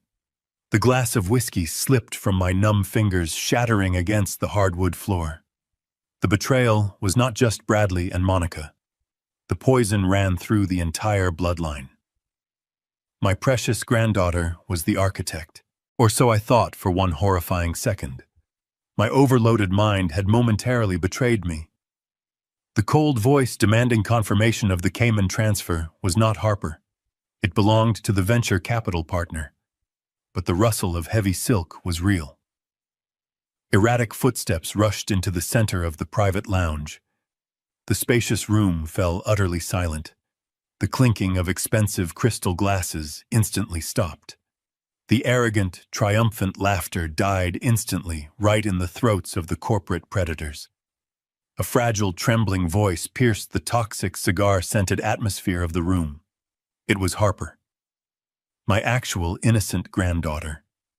The crushing, suffocating weight on my chest evaporated in a fraction of a second, instantly replaced by sharp, agonizing clarity as I listened to the raw, undeniable devastation in her young voice. She was completely hyperventilating, struggling deeply to catch her breath and speak clearly. "Where is he?" Harper demanded, her voice thick and heavy with uncontrollable sobbing. "Where is Grandpa? Why is he not here? You promised me he was coming. You said his car was already on the way." The anguish radiating from the speakers was absolutely genuine. There was no calculation in her tone, no hidden agenda. She was completely innocent. She was not a co-conspirator in their plot to dismantle my life. She was a pawn on their twisted chessboard, manipulated just as ruthlessly as I was. Bradley attempted to speak, but his voice lacked its arrogant swagger. He stammered, caught completely off guard by her sudden intrusion. But before he could formulate a lie to pacify her, Monica seamlessly intervened. Her voice slithered through the audio feed, dripping with a chilling sweetness that made my stomach turn sour. "Oh, sweetie," Monica cooed, her tone laced with sickening sorrow. She stepped closer to the microphone, her voice dropping to a performative whisper, designed for both Harper and the venture capitalists to hear. "Do not cry, darling. It is going to ruin your beautiful makeup.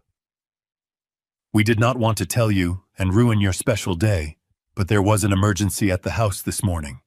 "What emergency?" Harper gasped, blind panic completely taking over her voice. "Is he okay?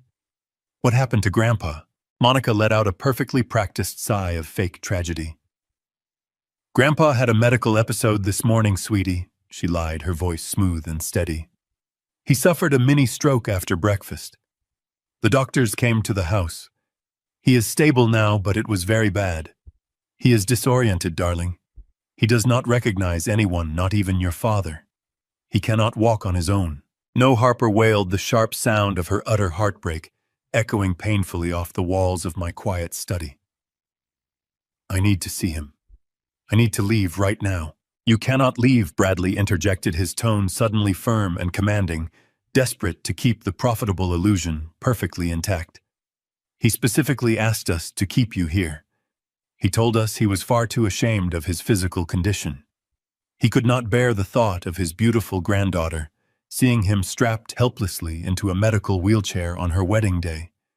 He begged us to let you celebrate without him. He said to tell you he loves you more than anything in the world." I sat frozen in my leather chair, my hands curled into trembling fists. The pure evil of their twisted narrative was almost incomprehensible. They had deliberately used a fabricated medical emergency to permanently shatter a young bride's heart on the most important day of her life. They had weaponized my unconditional love for her, twisting it into a vile lie to justify my absence. They painted me as a humiliated old man, hiding away in shame, all to ensure Harper would not come looking for me and to convince the listening venture capitalists that I was permanently incapacitated. Suddenly, the events of the previous evening locked together with terrifying clarity. The unprecedented security presence stationed at the Ritz-Carlton doors, the strict guest list, the physical barricade that had blocked me from entering the venue. It was not just a tactic to keep me from seeing the corporate networking gala they had funded with my stolen money. It was not just about hiding the venture capitalists from my view.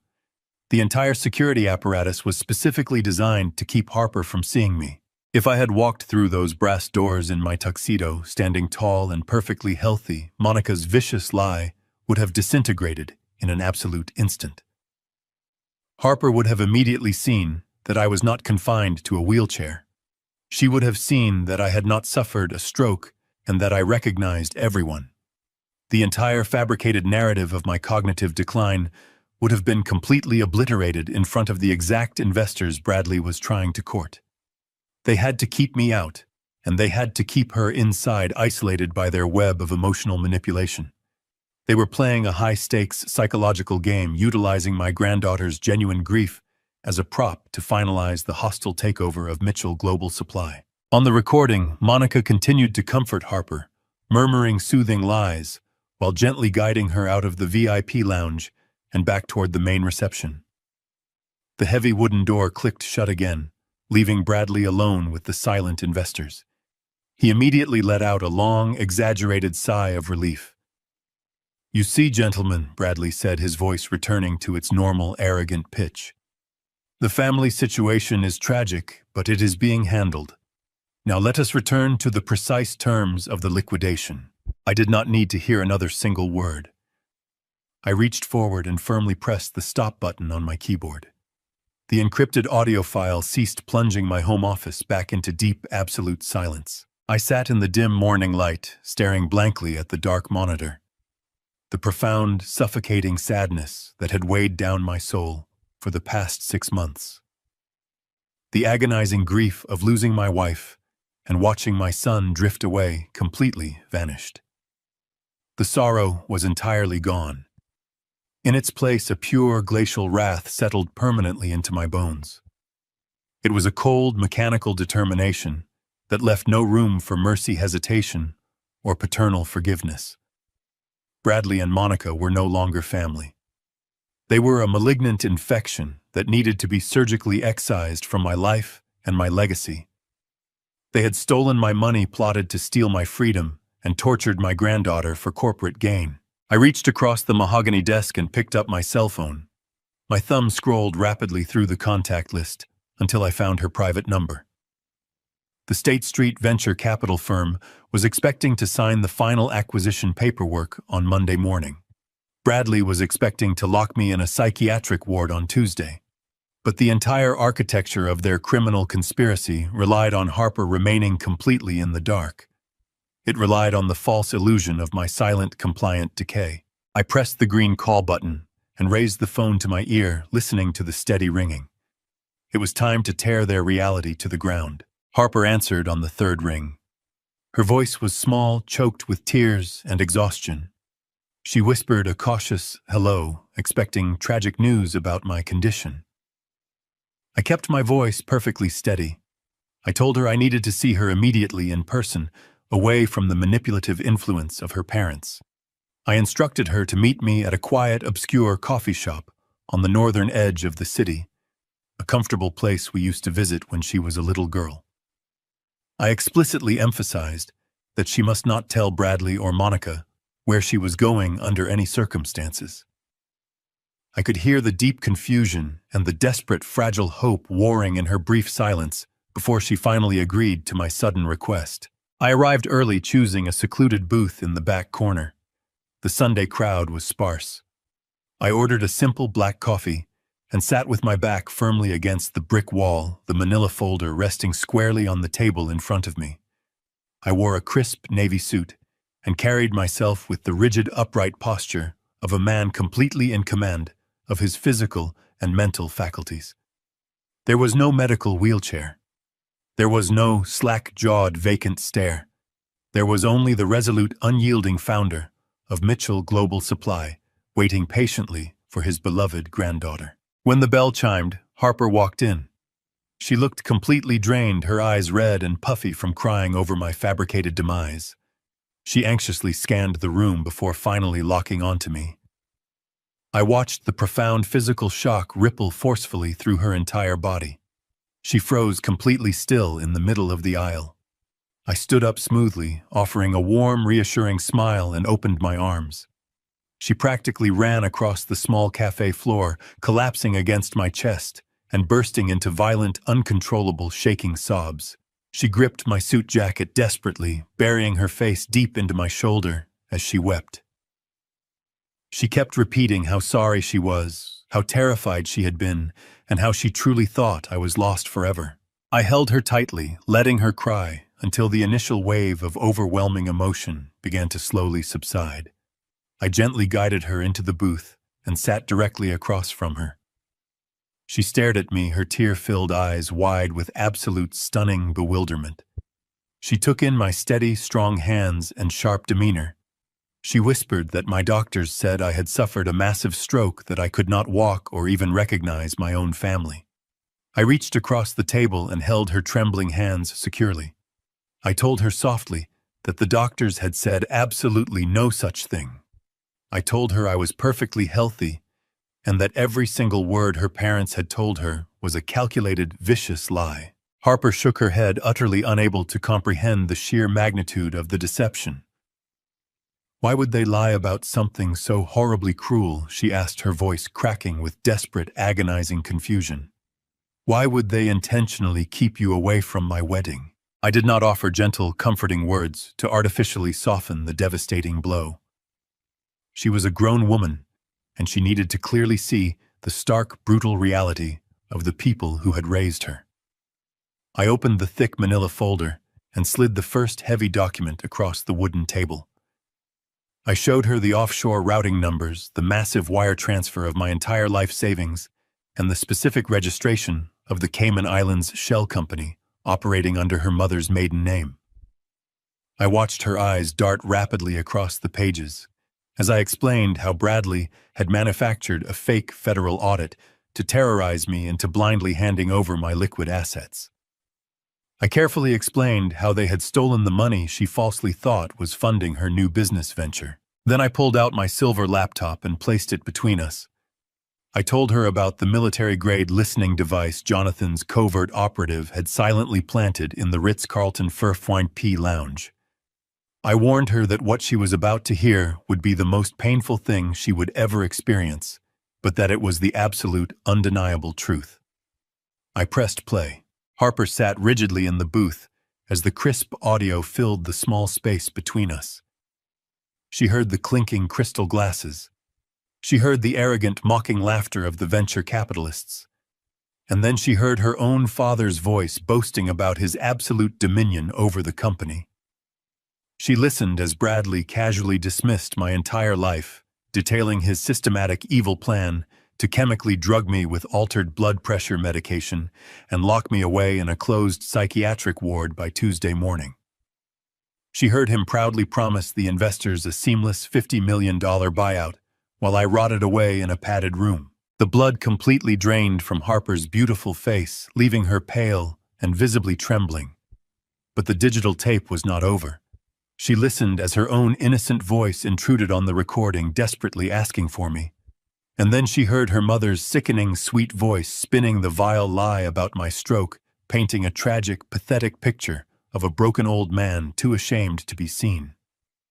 She heard Bradley expertly manipulate her deep grief to get her out of the room so he could finalize his corporate treason. I stopped the audio track and gently closed the laptop. The silence at our table was heavier than solid lead. Harper stared blankly at the dark screen, her chest heaving with shallow, highly erratic breaths. Her entire worldview was violently shattering right in front of me. The foundation of love and trust she had built her young life upon was brutally exposed as a rotting, toxic lie. She finally realized the staggering, horrific depth of their depravity. Her beautiful, perfect wedding was nothing but a cheap, extravagant smokescreen. It was a corporate networking gala designed specifically to court the very predators who wanted to butcher her grandfather's legacy. Her parents had used her special day as a glamorous distraction while they attempted to bury me alive and flee the country with a stolen fortune. For several long, agonizing minutes, Harper did not speak a single word. She simply sat there processing the trauma of the ultimate familial betrayal. I watched the profound sadness slowly drain out of her young, tear-stained face. I watched the deep confusion and heartbreak harden into something entirely different. The tears completely stopped falling. Her posture straightened perfectly, mimicking the rigid, unforgiving stance I had adopted since discovering the plot. The devastation in her eyes crystallized into a pure, glacial wrath that perfectly mirrored the cold, dangerous fire burning inside my chest. She was a true Mitchell, and the Mitchell blood ran deep. Harper reached up and methodically wiped the remaining moisture from her pale cheeks with the back of her hand. She took a deep, steadying breath, exhaling a long, heavy, ragged sigh. She looked me directly in the eyes. "Grandpa," she said, her voice dropping into a smooth, dangerous calm. "What time is the board meeting tomorrow? I want to watch them burn." I smiled a terrifying smile that matched her icy determination. I told her the meeting was set for 9 o'clock sharp. We spent the entirety of that long Sunday afternoon meticulously coordinating our strike. Harper did not return to the sprawling estate she shared with her new husband, a man handpicked by Bradley to further his corporate image. Instead, she stayed hidden in a luxury suite I booked under a corporate alias. Jonathan Pierce worked through the night finalizing the emergency injunctions and coordinating with his contacts at the Federal Bureau of Investigation. By the time Monday morning arrived, the trap was perfectly set. I dressed with utmost precision, selecting my sharpest, darkest tailored suit, a pristine white shirt and a crimson tie. I did not look like a man suffering from rapid cognitive decline. I looked like the undisputed founder and absolute ruler of Mitchell Global Supply. When my private driver pulled up to the towering glass facade of the corporate headquarters, Jonathan Pierce was already waiting by the entrance. He was accompanied by two stern men wearing immaculate dark suits and discreet earpieces. These were Special Agents Miller and Vance from the Federal White Collar Crime Division. They had reviewed the unedited audio recordings and the forged medical documents late last night. They were fully briefed, fully authorized, and ready to execute the warrants. Harper stepped out of the vehicle behind me wearing a sharp, dark blazer that mirrored my own professional armor. There was no trace of the weeping bride from the day before. We bypassed the reception desk and took the private elevator directly to the top floor. The display blinked upward, counting down the final seconds of Bradley's false empire. We stepped out into the plush, carpeted hallway leading to the primary glass boardroom. It was exactly 8:55 in the morning. Through the frosted privacy bands on the glass walls, I could clearly see the silhouettes. Bradley was sitting at the head of the massive mahogany table, a position he had prematurely claimed. Monica was seated right beside him, wearing a triumphant, predatory smile. Scattered along the length of the table were the senior partners from the State Street venture capital firm, the men who had eagerly toasted to my institutionalization just 48 hours prior. Thick portfolios containing the $50 million sale contracts were neatly arranged in front of them. Expensive pens were literally hovering over the dotted lines. They were mere moments away from finalizing the greatest theft of my entire life. I raised my hand silently, instructing the federal agents to flank the heavy oak doors. I looked at Harper, giving her a single firm nod. She nodded back, her expression perfectly composed. The antique grandfather clock in the executive lobby struck 9 o'clock. The deep chimes echoed down the silent corridor. I reached out, grasped the brass handles of the heavy oak doors, and pushed them violently open. The wooden slabs swung wide, slamming against the interior walls of the boardroom. The sudden explosive noise shattered the quiet professional atmosphere like a gunshot. Every single head in the room snapped toward the entrance in absolute shock. I walked slowly and deliberately into the boardroom, my posture perfectly rigid, my gaze locked entirely on my son. Jonathan Pierce stepped in smoothly to my right, his leather briefcase clutched in his hand. Harper walked in to my left, her chin held high, radiating a quiet, lethal authority. The two federal agents followed closely behind us, immediately taking up positions just inside the doorway, effectively sealing the exit. The color instantly drained from Bradley's face, leaving him looking like a freshly painted corpse.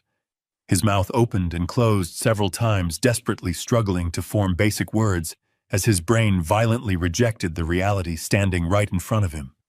The expensive silver pen slipped from his trembling fingers and clattered loudly against the polished mahogany wood. Dad Bradley stammered, his voice cracking into a pathetic, high-pitched squeak.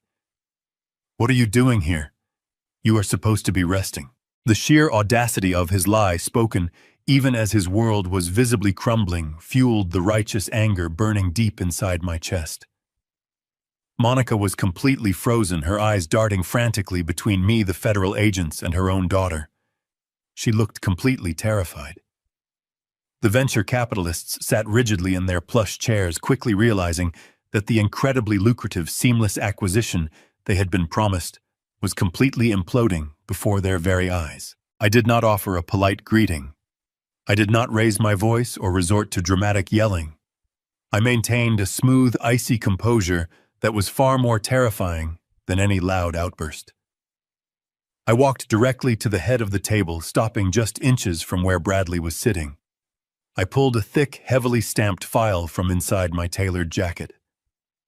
It was the fraudulently obtained power of attorney, the forged medical evaluation, and the official injunctions Jonathan had prepared. I raised the heavy stack of documents and slammed it down violently onto the center of the mahogany table. The sharp, explosive crack echoed off the glass walls, making the venture capitalists flinch backward in their seats. I leaned forward, resting my hands firmly on the table, bringing my face perilously close to my treacherous son. "I am not here to rest, Bradley," I stated, my voice echoing with pure glacial wrath. "I am here to clean house." I turned my attention briefly toward the stunned venture investors. "I suggest you gentlemen put your pens away immediately," I instructed them, keeping my tone perfectly civil, but laced with unmistakable menace. "The $50 million acquisition you are currently attempting to finalize is based entirely on fraudulent documents, stolen corporate authority, and a malicious conspiracy to commit an elderly man to a psychiatric facility against his will. Furthermore, as of Friday night, Mitchell Global Supply no longer owns a single proprietary algorithm or logistics patent. The digital assets you thought you were purchasing have been legally extracted and secured in a private holding company. You are currently attempting to buy a completely empty, functionally worthless shell." The lead venture capitalist turned a deep shade of crimson, glaring furiously at Bradley, realizing they had been played for absolute fools. Bradley tried to stand up, his hands shaking violently as he looked toward the door. "You cannot do this," he whispered, sweat beading on his forehead. "I am the acting executive. I have the legal authority." Jonathan Pierce stepped forward, opening his briefcase with a sharp click. "You have absolutely nothing," Bradley the lawyer stated coldly. "I am officially serving you with an emergency federal injunction stripping you of all corporate titles effective immediately." Agent Miller stepped forward, pulling a pair of steel handcuffs from his belt. "Bradley Mitchell," the agent announced, his voice booming across the silent room. "You are under arrest for federal wire fraud, corporate embezzlement, and criminal conspiracy. You have the right to remain silent. I strongly suggest you use it." I looked at Harper, who was watching her parents' destruction with an unwavering, tearless gaze. The empire was finally secure, and the trash was being taken out. The lead investor from State Street stared at the heavy mahogany table, his face a mask of absolute fury. He slowly placed his expensive silver pen down next to the unsigned $50 million contract. Jonathan Pierce did not give them a single moment to recover from the shock. He reached into his leather briefcase and extracted a crisp, officially sealed legal document, placing it directly in front of the lad venture capitalist. "I strongly suggest you read the specific addendums regarding intellectual property," Jonathan stated, his voice ringing with absolute unyielding authority. "The company your team spent months evaluating no longer exists in any functional capacity.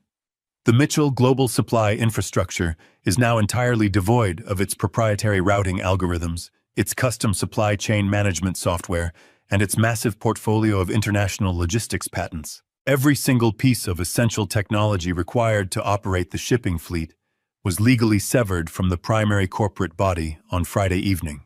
They belong exclusively to Richard. You are looking at a hollow shell consisting of empty warehouses and idle delivery trucks. Bradley promised you a global empire, but he was attempting to sell you an empty cardboard box. The senior investors did not need to hear another word. They were ruthless predators, but they were not fools. They immediately recognized a catastrophic liability when they saw one. The lead partner grabbed the $50 million buyout contract, gripped it tightly with both hands, and ripped the thick stack of papers completely in half. He threw the torn documents directly into Bradley's chest. "You arrogant, stupid boy," the investor hissed, his voice trembling with sheer outrage. "You have wasted our time and completely destroyed your own career in a single morning."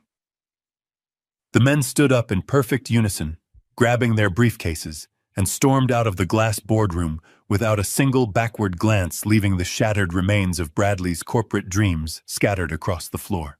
Bradley collapsed backward into his heavy leather chair. He looked completely defeated, gasping for air like a fish thrown onto dry land. Monica was shaking violently beside him, her eyes darting toward the exit, desperately searching for an escape that no longer existed. But I was not finished. I reached into my tailored suit jacket and pulled out a small matte black flash drive. I tossed it onto the polished table where it slid to a halt right in front of my son. "That drive contains the unedited high-fidelity audio recording of your private celebration in the Ritz-Carlton Fauteuil IP lounge," I said, my voice dropping into a smooth glacial whisper. "It clearly details your entire manufactured medical strategy." "I heard every single word, Bradley. I heard you gloat about tampering with my blood pressure medication. I heard your meticulous, calculated plan to strip away my human rights and abandon me in a closed psychiatric ward. I heard you brag about the offshore accounts in the Cayman Islands." Monica let out a sharp, hysterical scream, covering her face with her hands, as the sheer magnitude of their exposure finally crashed down upon her. The two federal FBI agents who had been standing silently by the heavy oak doors immediately stepped forward into the center of the room. The metallic clink of steel handcuffs echoed sharply through the quiet boardroom. Agent Miller grabbed Bradley by his shoulder, forcing him out of the expensive leather chair and twisting his arms firmly behind his back. "Bradley Mitchell," the agent announced, his voice booming with absolute terrifying finality. "You are under arrest for federal wire fraud, massive corporate embezzlement, and criminal conspiracy. You have the right to remain silent. Anything you say can and will be used against you in a court of law." Bradley began to sob openly, his knees buckling as the cold steel locked tightly around his wrists. He looked absolutely pathetic, stripped of his expensive suits and his arrogant illusions. "Please, Dad," he begged, tears streaming down his pale, sweaty face. "Please stop this. I am your son. We can fix this. I will give everything back." Before I could even respond to his pathetic pleading, Harper stepped forward from the shadows. She walked slowly and deliberately around the massive table, her posture radiating an incredible icy strength. She stopped directly in front of her weeping mother. Monica looked up, her eyes pleading for a shred of sympathy from the daughter she had manipulated so deeply. Harper did not offer a single word of comfort. Instead, she reached up to her ears and unclasped the heavy, sparkling diamond earrings she was wearing. They were the extravagant wedding gift Monica had purchased using the stolen funds from my offshore accounts. Harper dropped the glittering diamonds onto the mahogany table. They landed with a sharp, dismissive clatter right next to the torn contracts. "I am moving in with Grandpa Harper," stated her voice perfectly steady and completely devoid of emotion. "You are absolutely dead to me." The federal agents began dragging Bradley aggressively toward the boardroom exit. He was dragging his feet, desperately fighting against their firm grip, completely overcome by pure, unadulterated panic. His eyes found mine across the long expanse of the polished table. "Dad, please do not do this to me," he wailed, his voice cracking into a high, desperate scream. "Show some mercy. You cannot just lock me out of my own life." I stood tall, buttoning my suit jacket with slow, deliberate precision. I remembered the heavy brass doors of the Ritz-Carlton. I remembered standing on the cold pavement blocked by security guards while my own family celebrated my destruction inside. I looked my son dead in the eye, feeling absolutely nothing but cold, satisfying finality. "You are not on the list, Bradley," I replied. my voice slicing through his hysterical sobbing like a cold, razor-sharp steel blade. There was obviously a terrible mistake. I turned my back on him without a single ounce of weak hesitation. I offered my arm to Harper. She took it firmly, holding her head high. Together we walked out of the glass boardroom, leaving the ruined, pathetic ashes of his false empire far behind us. We stepped into the private elevator, leaving the screaming and the handcuffs to the authorities, ready to finally begin our new life. Standing on my balcony looking out over Boston Harbor, sipping black coffee with Harper, I realized the absolute hardest truth of my 70 years. Blood makes you related, but loyalty, respect, and integrity are what truly make you family. We spend our entire lives building empires to pass down to our children, hoping our sacrifices will secure their love. But greed is a vile cancer that can rot the deepest bonds. Never apologize for protecting your dignity and your legacy. Sometimes the only way to save your family tree is to ruthlessly cut off the branches that turn to poison. If my story opened your eyes, hit the like button and subscribe to this channel. Have you ever faced betrayal from the ones you trusted the most? Tell me your story in the comments below. Let us stand strong together. See you in the next story.